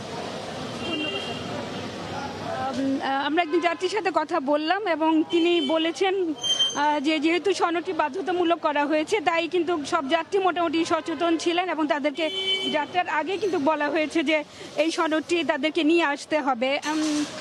যাত্রী, আমি আরেকজন যাত্রীর সাথে কথা বলতে চাই তাদের অভিজ্ঞতা জানার জন্য। আমার ওয়াইফ আসছে আমেরিকার থেকে, আসার পর দিয়ে এখন আসছে ইতিহাতে। এখানে এরা বাইরে দিতেছে না, শুধু আইসি হট এবং ফোন এইগুলোর জন্য এরা এখানে আটকাই রাখছে। এদেরকে বলতেছে এদেরকে ঘুষ দেওয়ার জন্য। এখন ঘুষ না দিলে ছাড়বে না। এখন সম্পূর্ণ লাগেজগুলো সব খুলি ফেলাইছে এরা, এখন খুলি সব কইছে বলতেছে এদেরকে ট্যাক্স দেওয়ার জন্য। সনদের বিষয়ে কোনো সমস্যা ছিল কিনা? কিছু নাই, কোনো সমস্যা নাই। আমার ওয়াইফ সিটিজেনশিপ, ওইখানে সিটিজেন। এখন এরা এখানে খামাখা সব কিছু খুলি, এখন এরা এখানে বাইরে দিতেছে না। আরেকজন যাত্রী যে অভিযোগ করলেন যে তার স্ত্রী আমেরিকা থেকে এসেছেন কিন্তু তাকে কাস্টমসে আটকে দেওয়া হয়েছে তার বাড়তি মোবাইল ফোন এবং অন্যান্য কারণে। তো আপনারা দেখতে পাচ্ছেন যে অনেক যাত্রী বিভিন্ন দেশ থেকে এসেছেন এবং তারা আসলে তাদের বাড়ি বা নির্ধারিত গন্তব্যে যাওয়ার জন্য অপেক্ষা করছেন তাদের মালামাল নিয়ে। তো প্রতিদিন কিন্তু বর্তমানে প্রায় 30 থেকে 40টির মতো ফ্লাইট আসা যাওয়া মিলে। শুক্রবার কিন্তু বেশ ফ্লাইটই ছিল এবং বিমানবন্দরে স্বাস্থ্য পরীক্ষার জন্য থার্মাল স্ক্যানার সহ কিন্তু পর্যাপ্ত স্বাস্থ্য কর্মী এবং স্যানিটারি ইন্সপেক্টর নিয়োগ দেওয়া হয়েছে যাতে করোনা স্বাস্থ্য পরীক্ষার বিষয়টি জোরালোভাবে তদারকি করা যায়। এবং স্বাস্থ্য অধিদপ্তর যে সার্ভার আছে সেক্ষেত্রে বাংলাদেশ থেকে যারা যাবেন তাদেরকেও কিন্তু করোনা নেগেটিভ সনদ নিয়ে যেতে হবে সরকারি নির্ধারিত ল্যাবে। রিচার্ড, এই ছিল আমার কাছে এখনকার মতো বিমানবন্দর থেকে সব শেষ। এখন থেকে দেশের বাইরে থেকে কাউকে বাংলাদেশে আসতে গেলে তাকে করোনা মুক্তি বা করোনা নেগেটিভ সনদ নিয়ে আসতে হবে। এ বিষয়ে সবশেষ খবরাখবর জানাতে হযরত শাহজালাল আন্তর্জাতিক বিমানবন্দর থেকে আমাদের সঙ্গে যুক্ত হয়েছিলেন সহকর্মী হাজেরা শিউলি। ঠাকুরগাঁওয়ে কমেছে সব ধরনের সবজির দাম। এই মুহূর্তে শহরের সমবায় বাজারে আছেন জিয়াউর রহমান বকুল। সরাসরি চলে যাব তার কাছে। বকুল। রিচার্ড, ধন্যবাদ আপনাকে। আপনি জানেন যে ঠাকুরগাঁয়ে যে সবজি, সেই সবজির বাজারে আমরা কিন্তু রয়েছি। এই সবজির বাজারে যদি আমরা বলি তাহলে গত কয়েক সপ্তাহ ধরে ঠাকুরগাঁয়ের এই সবজির বাজারে, পাইকারি যে সবজির বাজার আছে সেই সবজির বাজারে কিন্তু ব্যাপক সমারোহ সবজির।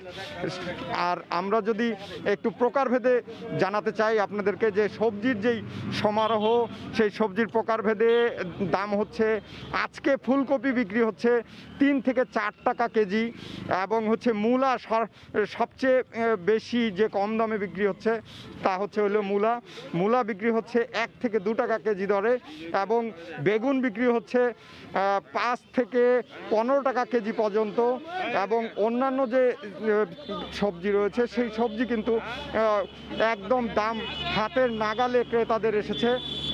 আমরা ব্যবসায়ীদের সাথে কথা বলেছি, তারা যে বিষয়টি জানিয়েছেন যে তারা বলছেন যে এই সময়ে ব্যাপক সবজির আমদানি হওয়ার কারণে কিন্তু সবজির দাম কমেছে।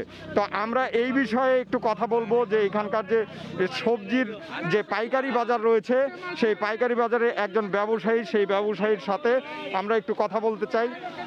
আপনি একটু বলবেন যে এইখানে আজকের যে সবজির বাজার এবং গেল সপ্তাহ থেকে যে সবজির বাজার, সেই যে বাজারের যে দামের যে তারতম্য তা কেমন হচ্ছে এটা একটু জানতে চাই। আসসালামু আলাইকুম। আজকের যে সবজির বাজার, কয়েক সপ্তাহ ধরে সবজির বাজার খুব বিপাকে পড়ে গেছে, সংকটে পড়ে গেছে। আসলে এই সবজির বাজারটা খুবই ভালো না। ফুলকপি আমরা বিক্রি করতেছি পাইকারি 4 টাকা থেকে 5 টাকা কেজি মাত্র। মূলা বিক্রি করতেছি 1 টাকা থেকে 1.5 টাকা কেজি মাত্র।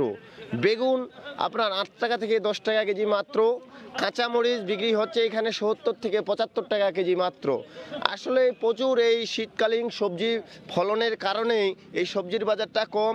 আসলে আপনারা যারা প্রচার করতেছেন মিডিয়ার মানুষ, আপনাদেরকে অনেক ধন্যবাদ।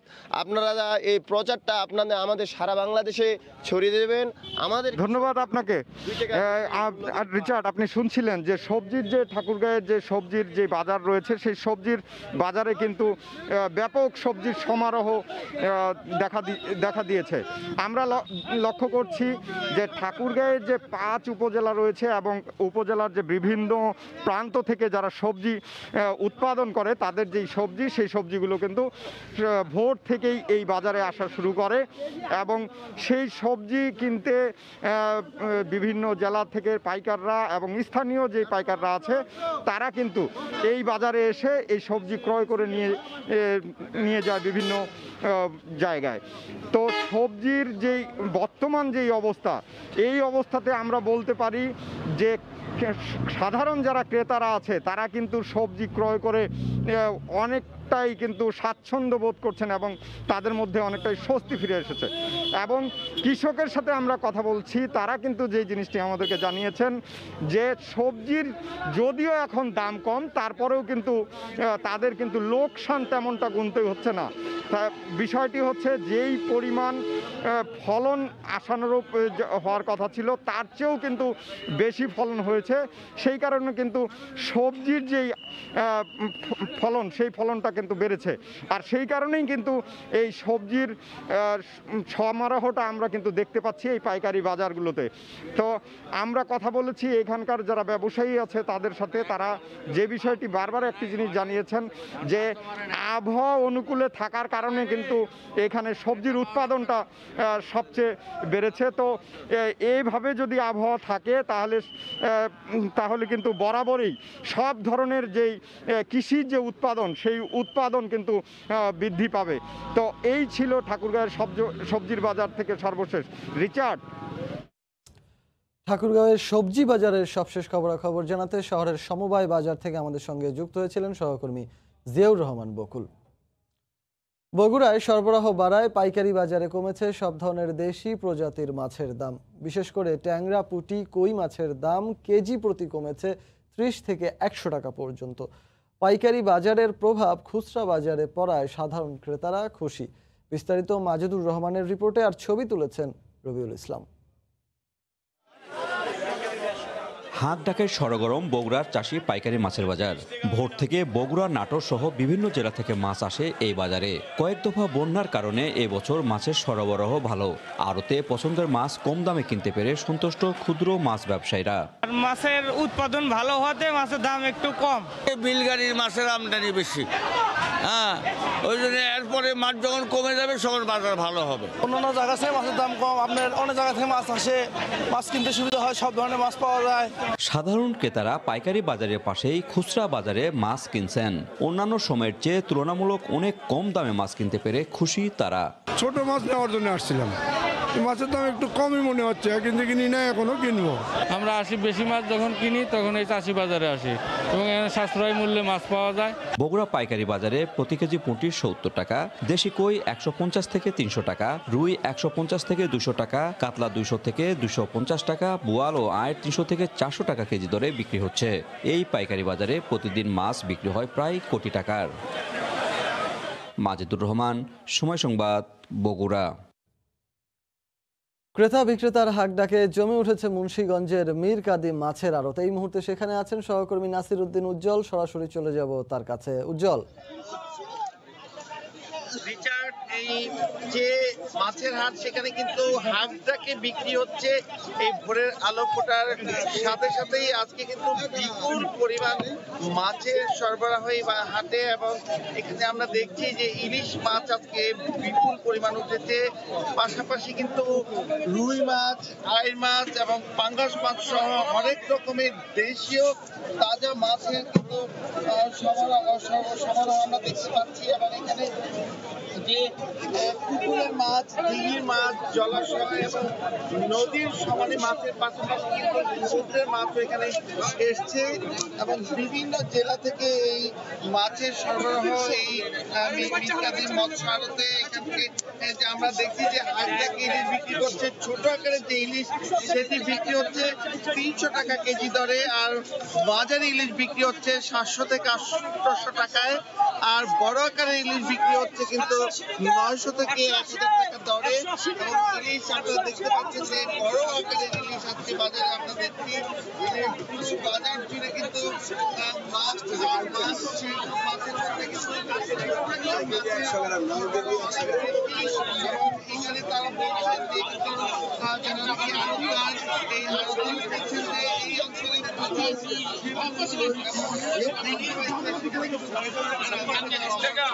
মাছ ধরা শুরু হয়ে গেছে, এবং সেই সব মাছ এখানে যেমন আসছে। পাশাপাশি নদীতে যে এখানে ধলেশ্বরী নদী, মেঘনা নদী,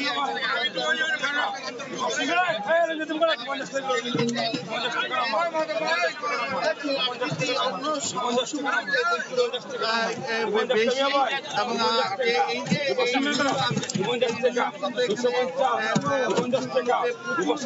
উৎপাদন হচ্ছে। এবং এখানকার যে মৎস্য অফিস তারা বলছেন যে মুন্সিগঞ্জে যে নিবন্ধিত 10,000 জেলে রয়েছে, এই জেলেরা এখন কিন্তু খুব ভালো অবস্থানে রয়েছে, যে বেশি মাছ তাদের জালে ধরা পড়বার কারণে। তবে মাছের সরবরাহ বেড়ে যাওয়ায় দাম কিছুটা কমেছে, এবং সেটি কিন্তু ক্রেতাদের মানে অনেকটা সহজ হয়েছে। এবং এই মীর কাদিম যে ঐতিহ্যবাহী হাট, এটি কিন্তু 100 বছরের বেশি প্রাচীন। এই খোলা মাঠের উপরে এই যে হাট বসে, সেখানে এই অঞ্চলের যে খুচরা ক্রেতা যারা রয়েছেন তারা কিন্তু এখান থেকে পাইকারি এই পছন্দের মাছ কিনে নিয়ে তারা এই খুচরা বাজারগুলোতে ক্রেতাদের জন্য পসরা বসান। এবং এইসব মাছের যে ক্রেতা, সেখানে কিন্তু আমরা দেখছি প্রচুর শৌখিন ক্রেতাও এখানে আছে। এবং এই যে চিংড়ি মাছ, এগুলো কিন্তু স্থানীয়ভাবে এখানকার নদীতে এইসব মাছ জেলেরা জালে ধরেছেন। এবং এই যে শৌখিন ক্রেতা, এবং তারা বলছিলেন যে এইখানে ফরমালিন মুক্ত তাজা মাছ পাওয়া যায়, এবং নানা রকমের মাছের যে সরবরাহ থাকে, সেখানে কিন্তু ভোরে আলো পড়তে অনেক ক্রেতা এখানে চলে আসেন। এবং বিশেষ করে বন্ধের দিনগুলোতে বিভিন্ন অনুষ্ঠানাদি এই মীর কাদিম মৎস্য আড়ত থেকেই কেনা হয়। এবং এই অঞ্চলে বৃহৎ যে হাট, এই বৃহৎ হাটের যে একজন মাছ বিক্রেতা, আমরা তার সঙ্গে কথা বলছি যে কেমন মাছের সরবরাহ এবং দাম কমে যাওয়ার কারণ কি? দাম কমে যাওয়ার কারণ এখন তো মাছের একটা আমদানি বেশি, এর জন্য মাছের দাম একটু কম। কেমন সরবরাহ, কি কি মাছ আপনারা পাচ্ছেন? নলা মাছ আছে, তারপরে ইসা মাছ আছে, কাতল মাছ আছে, আর অন্যান্য পুঁটি মাছ আছে, বাটা মাছ আছে, সব রকম মাছ আছে, খল্লা আছে, সব রকম মাছ আছে আমাদের। আজকে সরবরাহ কেমন বাজারে? আজকে সরবরাহ কালকে তুলনায় আজকে ওই একই রকম, কালকে আরো বেশি সরবরাহ আছে, বেশি সরবরাহ আছে। ধন্যবাদ আপনাকে। তো একজন ক্রেতা বলছিলেন যে বিক্রেতা বলছিলেন এখানকার যে আড়তদার, যে এইখানে মাছের সরবরাহ বাড়তি এবং মাছের সরবরাহ বেড়ে যাওয়ার কারণে কিন্তু দাম। আমরা যে বিষয়গুলো দেখতে পাচ্ছি যে এখানে যে এই পাবদা সহ যে বিভিন্ন রকম মাছ, এবং চারিদিকে যে মাছের যে আমরা যে দেখতেছি পশরা সাজানো হয়েছে, এটি কিন্তু আরেকটু পরে বাজার আরো বেশি জমে উঠবে এবং এই যে বাজার জমে ওঠার বিষয়টি সেটি কিন্তু আমরা দেখি যে ভোরের আলো করতেই যে বিভিন্ন জেলেরা এই পাশেই যে একদম কিন্তু ধলেশ্বরী নদীর পাড়ে এই মৎস্য আড়তটি এবং সেইখানে কিন্তু সড়ক এবং নৌপথ দুটি আছে। জেলেরা নৌকা পাশে থামিয়ে কিন্তু সরাসরি এই হাটে মাছ নিয়ে আসেন। আবার অনেক অন্যান্য জেলা থেকে যেসব মাছ আসে বা পুকুর থেকে বিভিন্ন দিঘি থেকে সেই মাছগুলো কিন্তু এখানে পিক আপ ভ্যান অথবা ট্রাকে করে বা রিক্সা ভ্যানে করে এই হাটে আসে এবং এই যে হাটে কিন্তু মাঝে মাঝে ভরে যায় ভোরের আলো ফুটে এবং এই বেচা কেনার ধুম চলে এবং 2.5 ঘন্টার এই হাটে কিন্তু এখানকার আড়তদাররা বলছেন কোটি টাকারও বেশি মাছ তারা বিক্রি করেন এবং এই বৈচিত্র্য হচ্ছে এই হাটের যে হরেক রকমের মাছ থাকার কারণে কিন্তু ক্রেতার সংখ্যা বেশি। এই ছিল এখানকার সর্বশেষ রিচার্জ। মুন্সিগঞ্জের মীর কাদিম মাছের বাজার থেকে আমাদের সবশেষ খবরাখবর জানাতে যোগ দিয়েছিলেন সহকর্মী নাসির উদ্দিন উজ্জ্বল। দীর্ঘদিন বন্ধ থাকার ক্ষতি পুষিয়ে নিতে নতুন উদ্দীপনায় মৌলভীবাজারে মণিপুরী তাঁত শিল্পীরা তাদের ঐতিহ্যবাহী পোশাক তৈরির কাজ শুরু করেছেন। তাঁত শিল্পীরা বলছেন ক্রেতাদের চাহিদা থাকায় বেচা কেনাও ভালো, তবে উপকরণের দাম চড়া হওয়ায় সমস্যা হচ্ছে। শাহ অলিদুর রহমানের পাঠানো তথ্য ও ছবি নিয়ে রিপোর্ট। ভোরে খটখট শব্দে মৌলভীবাজারের কমলগঞ্জ মণিপুরি পাড়ার ঘরগুলো ব্যস্ত হয়ে ওঠে। সুনিপুণ সুতায় বোনেন শাড়ি, থ্রি পিস, চাদর, মাফলার সহ রং বেরঙের পোশাক। এ কাজ করেই বেশ ভালোভাবেই সংসার চলছিল তাদের। কিন্তু বছরের শুরুতে করোনার প্রভাবে বন্ধ হয়ে যায় সবকিছু। এতে তাঁত শিল্পের সাথে জড়িতরা পড়েন চরম বিপাকে। তবে এখন ক্ষতি পুষিয়ে নিতে ভোর থেকে সন্ধ্যা পর্যন্ত কাপড় বুননের কাজ করছেন। করোনার কারণে অনেকদিন কাজ বন্ধ, অনেকটা ক্ষতিগ্রস্ত হয়েছে, আবার এখন নতুন করে চালু হচ্ছে। খুবই খারাপ অবস্থা ছিল, আমরা বিক্রি করতে পারিনি। করোনা পরবর্তী এখন আমাদের অবস্থা অনেক ভালো। ক্ষতিটা পূরণ করার জন্য আমি এখনো চালু করতেছি। তাঁত পণ্য উৎপাদনের শুরুতেই ক্রেতার যে আগ্রহ তাতে 9 মাসের ক্ষতি পুষিয়ে নেওয়া সম্ভব বলে মনে করেন মণিপুরি কালচারাল একাডেমির কর্মকর্তা। এটা আশা করি পুষে যাবে, এখন ক্রেতারা অধীর আগ্রহ নিয়ে আসতেছে। অবশ্য সংকট মোকাবেলায় সরকারি ঋণ প্রদান সহ সব ধরনের সহায়তার আশ্বাস দেন জেলা প্রশাসক। আমাদের বস্ত্রপাট মন্ত্রণালয় এবং সংশ্লিষ্ট জায়গাগুলোতে আমরা এটিকে অবহিত করব। জেলার কমলগঞ্জ উপজেলায় 1.5 লাখ মণিপুরি বসবাস করে। এর মধ্যে প্রায় 5,000 পরিবার তাঁত শিল্পের সাথে জড়িত। সময় সংবাদ, মৌলভীবাজার। নগর পাইকারি আড়তে ব্যাপক দর কমে গেছে শীতের সবজির। সরবরাহের তুলনায় পাইকার না থাকায় দাম কম বলছে ব্যাপারীরা। 25 থেকে 30 টাকা পর্যন্ত সবজির দর কমে যাওয়ায় উৎপাদন খরচই উঠছে না বলে অভিযোগ চাষিদের। নওগাঁ থেকে MR রকির রিপোর্ট।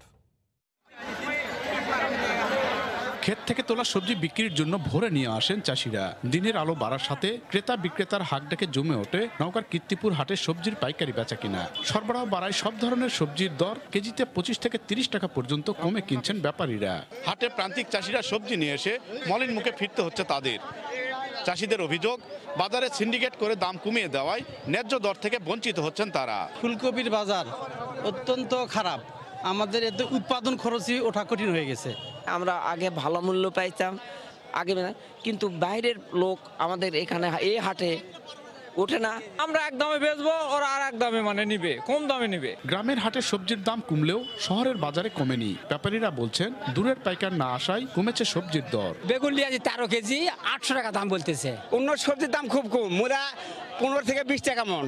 এই কপি আগে 50 টাকা বেচা আছে। সাদা সিম কিনলাম হচ্ছে 18 টাকা থেকে 20 টাকা কেজি। সব জিনিসের দাম বাড়ছে, ওষুধের, সারের, ফসফেট সব দাম বেশি। কৃষকের খুব ক্ষতি, আমাদের একেবারে খুব কষ্টের মধ্যে। সবজি সরবরাহ বাড়ায় হাটের জায়গার অভাবে কেনা বেচায় দুর্ভোগ পড়তে হচ্ছে বলে জানান হাট সমিতির নেতা। হাটের শেড হতো তাহলে আর সুবিধা হতো, ব্যাপারীদের সুবিধা হতো, কৃষকের সুবিধা। প্রতি হাটে 30 থেকে 35 লাখ টাকার সবজি কেনা বেচা হয়। সপ্তাহে শুক্র ও মঙ্গলবার বসে এ হাট। MR রকি, সময় সংবাদ, নওগাঁ।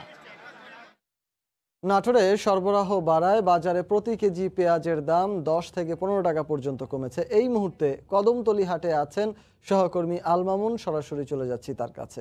মামুন, রিচার্ড, আপনি জানেন গত 14 সেপ্টেম্বর ভারত যে পেঁয়াজ রপ্তানি ঘোষণা বন্ধ করে দেয়, তারপর থেকে কিন্তু বাজারের একটা অস্থির অবস্থা সৃষ্টি হয়েছিল। এই 14 সেপ্টেম্বর থেকে কৃষকরা তাদের পেঁয়াজ কিন্তু বাজারটা আনা অনেকটা বাধ্য হয়। দাম কিন্তু 40 টাকার পেঁয়াজ 80 থেকে 85 টাকায় পৌঁছে। কৃষকরা এখানে একটু লাভের আশা করলেও সেই পেঁয়াজ 80 থেকে 85 টাকা বিক্রি করার পরিবর্তে তারা অনেক বাড়িতে রেখে দিয়েছিলেন। এর প্রেক্ষিতে গত অক্টোবর জুড়েই 70 থেকে 80-র মধ্যে পেঁয়াজের দাম থাকলেও নভেম্বরের শুরু থেকে পেঁয়াজের বাজারটা কিছু কমতে শুরু হয়। বিশেষ করে পেঁয়াজের বাজার কমার পরে আপনার 60 থেকে 70 টাকার মধ্যে নভেম্বরের শুরুতে বিক্রি হওয়ার পরে নভেম্বরের মাঝামাঝি থেকে কিন্তু নাটোরের বাজারগুলোতে ধস নামা শুরু হয়।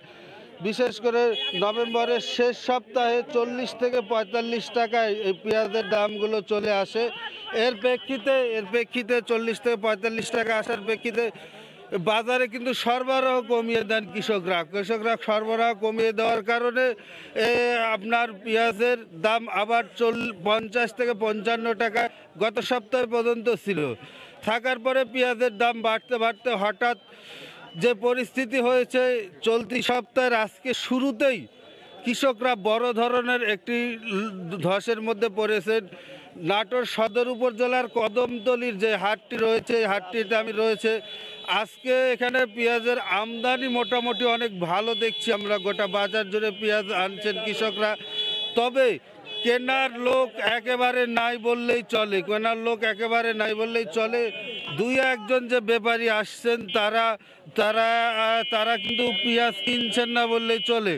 বিশেষ করে আপনি অবাক লাগবেন যে এই হাটটাতে 20 থেকে 25 টাকা নিম্নমানের অনেক পেঁয়াজ বিক্রি হচ্ছে। তবে একটু ভালো মানের পেঁয়াজ, সর্বোচ্চ যেটি ভালো মানের পেঁয়াজ বলা হয়, সেই পেঁয়াজটি 35 থেকে 40 টাকায় যাচ্ছে। আমি একটু দেখি, কথা বলার চেষ্টা করি এক কৃষকের সঙ্গে। পেঁয়াজের কি বাজার আজকের কদমতলী হাটে? 1400 থেকে 1500। শুনছিলেন যে 1400-1500টি সর্বোচ্চ মানের যে পেঁয়াজটি আমি দেখানোর চেষ্টা করছি। এখানে সকাল থেকে কৃষকরা আসার পরে কিন্তু পেঁয়াজ তারা রেখে দিয়েছেন, ওনারা বিক্রি করছেন না, যে দামটা একেবারে লোকসানের মধ্যে পড়বে। রিচার্ড, যে 14 সেপ্টেম্বরের পরে যে পেঁয়াজের অস্থির অবস্থা সৃষ্টি হওয়ার পরে স্থানীয় প্রশাসন যেটি চেষ্টা করেছিল টিসিবির মাধ্যমে নাটোর জেলায় 3টি ট্রাক যোগে পেঁয়াজ বিক্রি করা অব্যাহত রয়েছে। আমদানি করা পেঁয়াজ, যে পেঁয়াজটি 30 টাকা কেজিতে বিক্রি হচ্ছে। আর আজকের যে বাজারটা বিদেশি আমদানি করা পেঁয়াজের থেকেও কম দামে এই কদমতলী বাজারে বিক্রি হচ্ছে। তবে একটি বিষয় বলে রাখতে পারি আমি, যে নাটোর কৃষি বিভাগ এবার কিন্তু পেঁয়াজ রোপণের লক্ষ্যমাত্রা কিন্তু বেশি নির্ধারণ করছে। গত বছর যে 72,000 মেট্রিক টন জেলায় পেঁয়াজ উৎপাদন হয়েছিল, সেই পেঁয়াজ কিন্তু এবার কৃষি বিভাগ 84,000 মেট্রিক টন উৎপাদনের একটি লক্ষ্যমাত্রা নির্ধারণ করে সেই কাজ এগিয়ে যাচ্ছিল। সেই কাজের প্রেক্ষিতে যেটি একটা আশা করা হয়েছিল পেঁয়াজের সেই লক্ষ্যমাত্রা কৃষি বিভাগের পূরণ করতে সক্ষম হবে। তবে বাজার যে হারে ধস নামা শুরু হয়েছে, এতে পেঁয়াজের প্রতি কৃষকদের আগ্রহ থাকবে কিনা সেটি কিন্তু নিশ্চিত করে বলা যায় না। নাটোরের যে পেঁয়াজ উৎপাদন বলা যেতে পারে, যে নাটোরের যে পেঁয়াজ, সেই পেঁয়াজ উৎপাদনের যে বিষয়টি বলা যেতে পারে, বাংলাদেশের মধ্যে সর্বোৎকৃষ্ট মানের পেঁয়াজ এবং ফলনে সবচেয়ে ভালো হয়। বিশেষ করে নাটোরের নলডাঙ্গা উপজেলার যে পেঁয়াজটি উৎপাদন হয়ে থাকে, এটি অন্য জেলায় যে হেক্টর প্রতি 15 থেকে 15.5 মেট্রিক টন উৎপাদন হলে, নলডাঙ্গায় কিন্তু 16.5 থেকে 17 মেট্রিক টন উৎপাদন হয়ে থাকে। তো সব কিছু মিলে পরিস্থিতি বলতে পারি যে কৃষকদের যে পরিস্থিতি এখন, যে পেঁয়াজের অবস্থা আছে, সামনে আগাম পেঁয়াজ কন্দ জাতের পেঁয়াজ যে আসা শুরু হয়েছে, এর আগে এই ধসটাকে কৃষকেরা হতাশার মধ্যে পড়েছেন। সজল, এই ছিল আমার কাছে নাটোরের কদমতলী হাট থেকে সর্বশেষ পেঁয়াজের পরিস্থিতি। নাটোরের পেঁয়াজ বাজারের সবশেষ খবরাখবর জানাতে কদমতলী হাট থেকে আমাদের সঙ্গে যুক্ত হয়েছিলেন। চীনের ওপর ডোনাল্ড ট্রাম্পের আরোপ করা শুল্ক দ্রুতই তুলে নেওয়া হচ্ছে না বলে জানিয়েছেন নবনিযুক্ত মার্কিন প্রেসিডেন্ট জো বাইডেন। তিনি জানান, নিজের দেশের বিনিয়োগ এবং কর্মসংস্থান নিশ্চিত না করে দেশের বাইরে বড় কোনো বিনিয়োগের চুক্তিতে যাবে না যুক্তরাষ্ট্র। কর্মসংস্থান সৃষ্টির ধীরগতি নিয়ে সংশয়ে অর্থনীতিবিদরা। ক্যারেন কফি কাজ করতেন ডেট্রয়েট স্টেডিয়ামে। করোনা মহামারীর কারণে মার্চ থেকে বেকার তিনি। নবনির্বাচিত মার্কিন প্রেসিডেন্ট জো বাইডেন শুনেছেন তার কথা। আমেরিকানদের সাথে ভার্চুয়াল বৈঠকে যোগ দেন তিনি। বলেন, জানুয়ারিতে শপথ গ্রহণের পরই শুরু হবে বেকারত্ব দূর করতে তার কর্মযজ্ঞ। তবে কংগ্রেসকে ডিসেম্বরের জন্য একটি প্রণোদনা প্যাকেজ ছাড়ার আহ্বান জানান তিনি। আমি জানি আমেরিকানদের এখন সহায়তা প্রয়োজন। জানুয়ারিতে শপথ গ্রহণের পর থেকে আমি প্রত্যেকটা পরিবারের জন্য কাজ করব। কথা দিচ্ছি, আশা ছাড়বেন না, আমার উপর বিশ্বাস রাখুন। করোনা প্রতিরোধে গুরুত্ব দিন। এদিকে নিউ ইয়র্ক টাইমসে দেয়া এক সাক্ষাৎকারে বাইডেন বলেন, চীনের ওপর সাবেক মার্কিন প্রেসিডেন্ট ডোনাল্ড ট্রাম্পের আরোপ করা শুল্ক খুব সহজেই তুলে নেবেন না তিনি। পাশাপাশি এশিয়া আর ইউরোপের সাথে বাণিজ্য পরিচালনার জন্য নেবেন নতুন পরিকল্পনা। এদিকে চাকরির বাজার সহসাই স্থিতিশীল না হওয়ার শঙ্কায় অর্থনীতিবিদরা। চাকরির বাজার খুব ধীরে স্থিতিশীল হচ্ছে, যেটা এখনো হুমকি, কারণ এখনো অনেক মানুষ বেকার। সরকারের পক্ষ থেকে প্রণোদনা দেয়া হচ্ছে, বেকার ভাতা দেয়া হচ্ছে, কিন্তু সেটি যথেষ্ট নয়। নতুন সরকারের এ বিষয়ে বিশেষ নজর দিতে হবে। 2018 সাল থেকে বাণিজ্য নিয়ে দ্বন্দ্ব চলছে চীন যুক্তরাষ্ট্রের। শুল্কারোপ পাল্টা শুল্কারোপের যুদ্ধ চলেছে করোনার মধ্যেও। ঈশিতা ব্রহ্ম, সময় সংবাদ। কাতারের বিপক্ষে ধরা দেয়নি প্রত্যাশিত ফলাফল। বড় ব্যবধানে হার নিয়ে দেশে ফিরতে হবে জামাল ভুঁইয়াদের। ম্যাচের ফলাফল নিয়ে হতাশা থাকলেও দলের খেলা দেখেই তৃপ্ত প্রবাসী বাংলাদেশিরা। বিশ্বকাপ বাছাই পর্বে এখনও 3টি ম্যাচ বাকি বাংলাদেশের। সে ম্যাচগুলোতে দলের ভালো করার প্রত্যাশাও তাদের। যদিও বাংলাদেশ হেরে গেছে, আজকে খেলা উপভোগ করে খুব আনন্দিত ভোগ করছি আমরা। স্টেডিয়ামের ভিতরে যারা আছে সবাই বাঙালি, তাও আমরা হেরে গেছি, এর জন্য খুব আপসেট লাগছে। খেলা দেখতে আসছি, খেলা ভালো লাগছে, যদিও আমরা হেরে গেছি, আনন্দ পাইছি। আজকের ম্যাচে গ্যালারিতে 2000 দর্শক ছিল, 2000 বাংলাদেশে ছিল। জয় পরাজয় থাকবেই, তারপরে বাংলাদেশ জাতীয় ফুটবল দল কাতারে খেলতে এসেছে।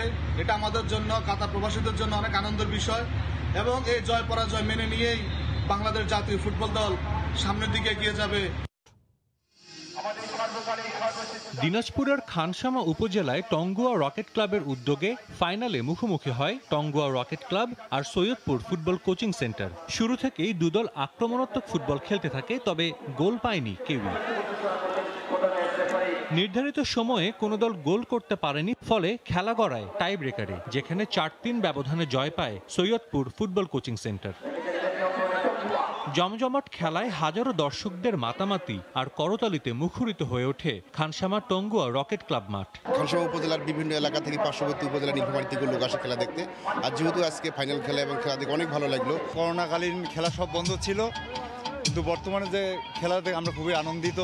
মাদককে না বলি এবং আমরা খেলাধুলার মধ্যে আছি, এই পত্রিকার চেয়ে আমাদের এলাকার সব জনগণ খেলা চাচ্ছে, আমরা সুন্দরভাবে খেলা দেখছি।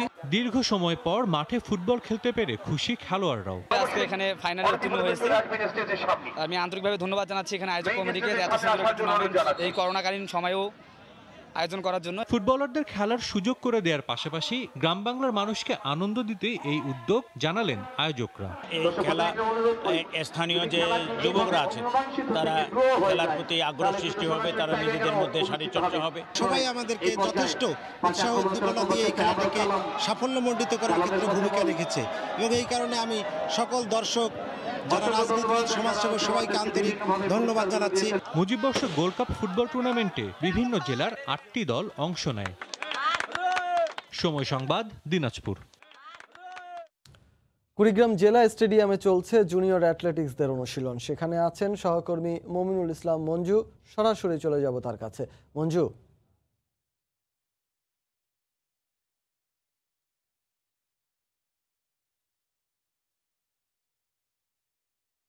মঞ্জু, এই মুহূর্তে সেখানের কি অবস্থা?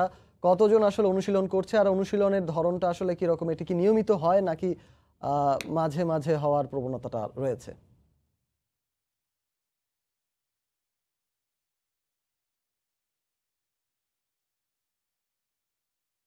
মঞ্জু, শুনতে পাচ্ছেন?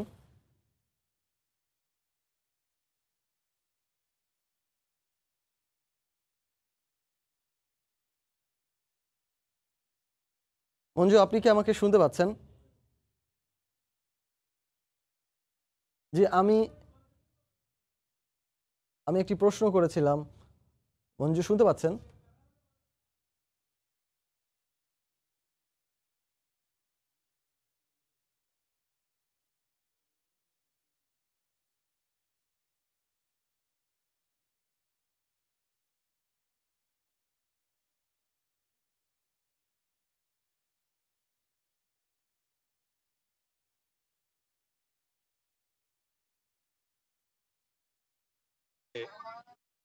কুড়িগ্রাম স্টেডিয়াম বালক বালিকাদের পদচারণায় মুখরিত হয়ে উঠেছে। চলছে জেলা ক্রীড়া সংস্থার আয়োজনে অ্যাথলেটিক্স অনুশীলন। বালক বালিকারা এই অনুশীলনে অংশগ্রহণ করছেন। তো আমাদের এখানে এই অনুশীলনে ভোরবেলা এই বালক বালিকারা স্টেডিয়ামে আসছেন। শারীরিক কসরত করার পরে তারা বিভিন্ন ইভেন্টে প্রশিক্ষণ নিচ্ছেন, বিশেষ করে দৌড়, ঝাঁপ, লাফ, ডিসকাস থ্রো, শর্টপুট, এইসব প্রশিক্ষণ তারা নিচ্ছেন এবং অনুশীলন করছেন। তো আমি এখানে জানিয়ে রাখি যে কুড়িগ্রামে এবারে যে 36তম জাতীয় অ্যাথলেটিক্স প্রতিযোগিতা হয়েছে,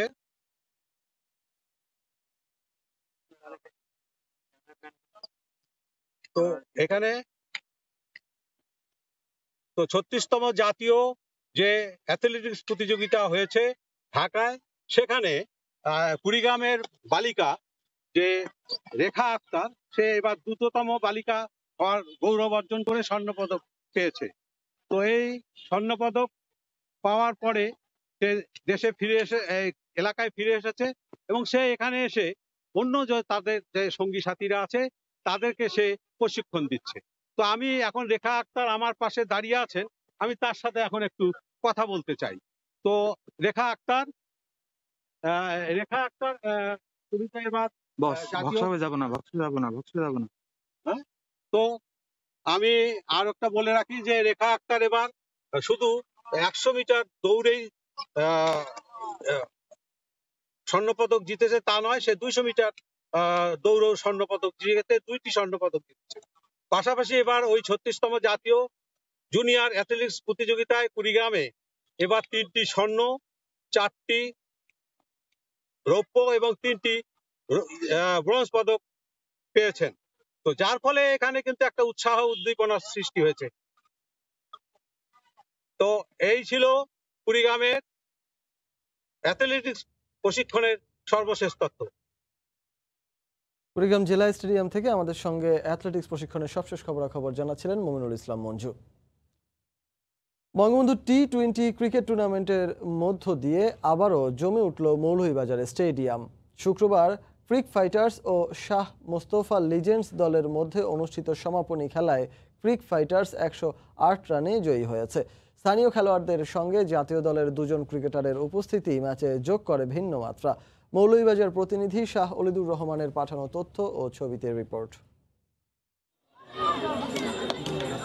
করোনায় দীর্ঘদিন বন্ধ থাকার পর বঙ্গবন্ধু টি-20 টুর্নামেন্ট দিয়ে যেন প্রাণ ফিরে পায় মৌলভীবাজার জেলা স্টেডিয়াম। সেখানে আনন্দের বাড়তি মাত্রা যোগ করেন ক্রিক ফাইটার্সের খেলোয়াড়রা। প্রতিপক্ষের বোলারদের কোচোকাটা করে নির্ধারিত ওভারে 188 রানের বিশাল সংগ্রহ দাঁড় করান স্কোরবোর্ডে। জবাব দিতে নেমে মোটেও সুবিধা করতে পারেনি মোস্তফা লেজেন্ডস। জাতীয় দলের ক্রিকেটার নাইম ইসলাম কিছুটা দৃঢ়তা দেখালেও টাইগার স্পিনার আব্দুর রাজ্জাকের ঘূর্ণিতে চোখে সর্ষে ফুল দেখতে থাকেন অন্যান্য ব্যাটসম্যানরা। 3 উইকেট শিকার করেন বাঁহাতি স্পিনার। মোস্তফা লেজেন্ডসের ইনিংস কুটিয়ে যায় মাত্র 80 রানে। খুবই খুশি আসলে, এতদিন পরে কোভিডের মাধ্যমে ঘর থেকে বের হয়ে মাঠে একটু আনন্দ করতে পারছি। আমরা প্রত্যেক বছর সিপিএম থেকে এই টুর্নামেন্টে আয়োজন করা হয়। তৃণমূলে অনেক ট্যালেন্টেড প্লেয়ার রয়েছে, তাদের পারফরমেন্স অবশ্যই তাদের কিছু ঘষামশা ঘষা মাজা করা যায় তাহলে তারা অবশ্যই আরও বাংলাদেশের উপর লেভেল খেলার যোগ্যতা রাখে। ম্যাচটা প্রতিদ্বন্দ্বিতাপূর্ণ না হলেও আনন্দের রসদ খুঁজে পান স্থানীয়রা। তাদের দাবি ভবিষ্যতে যেন এমন আয়োজনের ধারাবাহিকতা রক্ষা করা হয়, যাতে অবশ্য সায় দিয়েছেন নীতি নির্ধারকরা। ক্রিকেটের সুযোগ সুবিধা আদায়ের জন্য আমরা চেষ্টা করি, যেমন আমরা ক্লাব থেকে সিপিএমকে পিছন থেকে আমরা সার্বিক সহযোগিতা করে যাচ্ছি। ক্রিকেট খেলায় প্রচুর টাকা পয়সার প্রয়োজন হয়, কাজেই সিপিএম তার যে গতিধারা নিয়ে অগ্রসর হচ্ছে, আমি মনে করি সিপিএমকে আমরা সবাই সাহায্য সহযোগিতা করা প্রয়োজন। মৌলভীবাজার সদর উপজেলার 10টি ক্রিকেট দলের অংশগ্রহণে গেল 13 মার্চ শুরু হয় টুর্নামেন্টটি। সময় সংবাদ, মৌলভীবাজার। এবার জেএফএ কাপের খবর। জেএফএ কাপ অনূর্ধ্ব 14 নারী ফুটবল চ্যাম্পিয়নশিপে কাঙ্ক্ষিত ফাইনালে উঠেছে রংপুর ও মাগুরা। বিদায় নিয়েছে স্বাগতিক জেলা রাজশাহী ও গাইবান্ধা। ক্রীড়া সংগঠক ও আয়োজকরা তৃণমূল থেকে নতুন প্রতিভা তুলে আনাকেই প্রতিযোগিতার সফলতা হিসেবে দেখছেন। বিস্তারিত রাকিবুল হাসানের রিপোর্টে।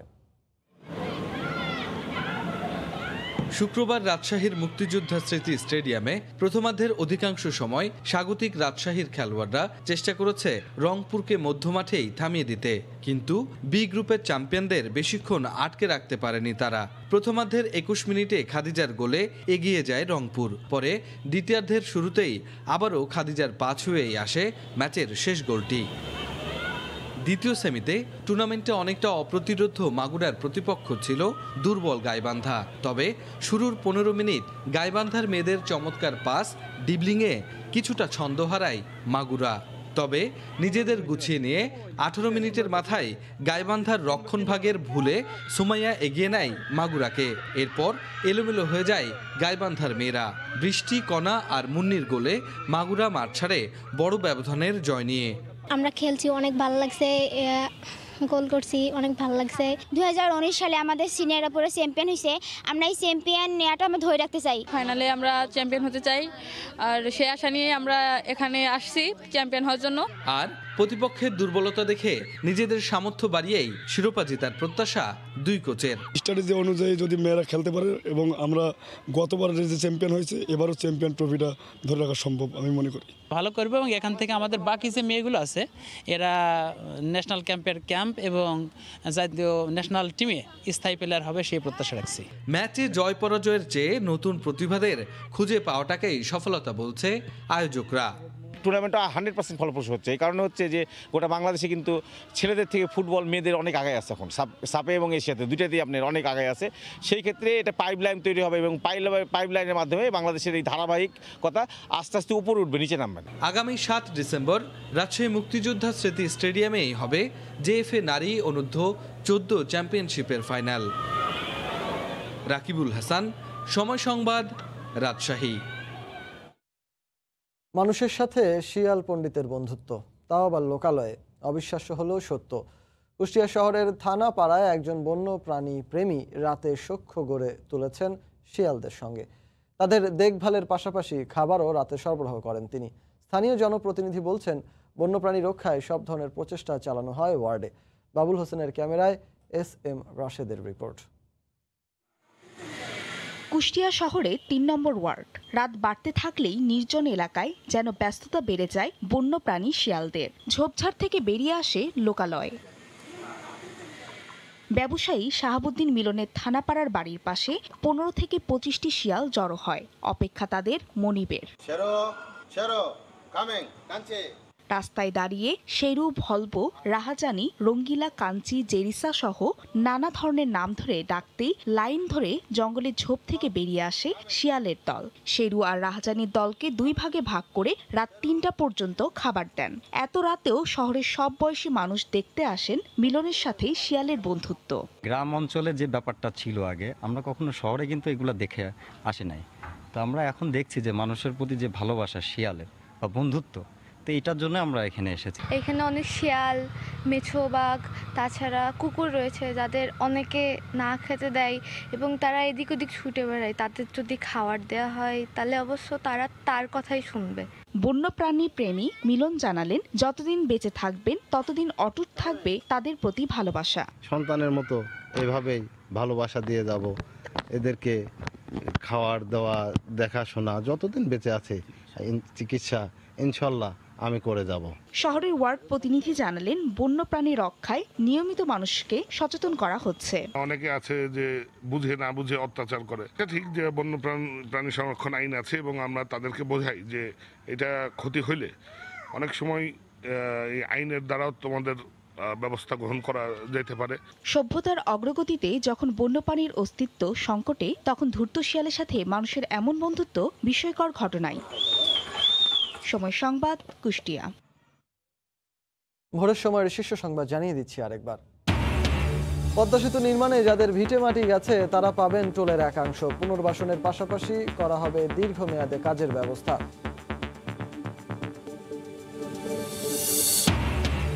রোহিঙ্গাদের ভাসানচরে স্থানান্তর সরকারের প্রাথমিক বিজয় বলছেন নীতি নির্ধারকরা। প্রভাব পড়বে না মিয়ানমারে প্রত্যাবাসন প্রক্রিয়ায়। অবশেষে নমনীয় মিল মালিকরা সরকারকে চাল না দেওয়ার ঘোষণা থেকে সরে এসে চুক্তিবদ্ধ হলো প্রায় 400 মিলার। পরিস্থিতি আরো স্বাভাবিক হওয়ার প্রত্যাশা। এবং মঙ্গলবার থেকেই আনুষ্ঠানিকভাবে বিশ্বের প্রথম দেশ হিসেবে করোনার ভ্যাকসিন প্রয়োগ শুরু করবে যুক্তরাজ্য। সংক্রমণ প্রতিরোধে ইতালিতে বড়দিনে কারফিউ। এই ছিল ভোরের সময়ে, আর সঙ্গে থাকুন সময়ে।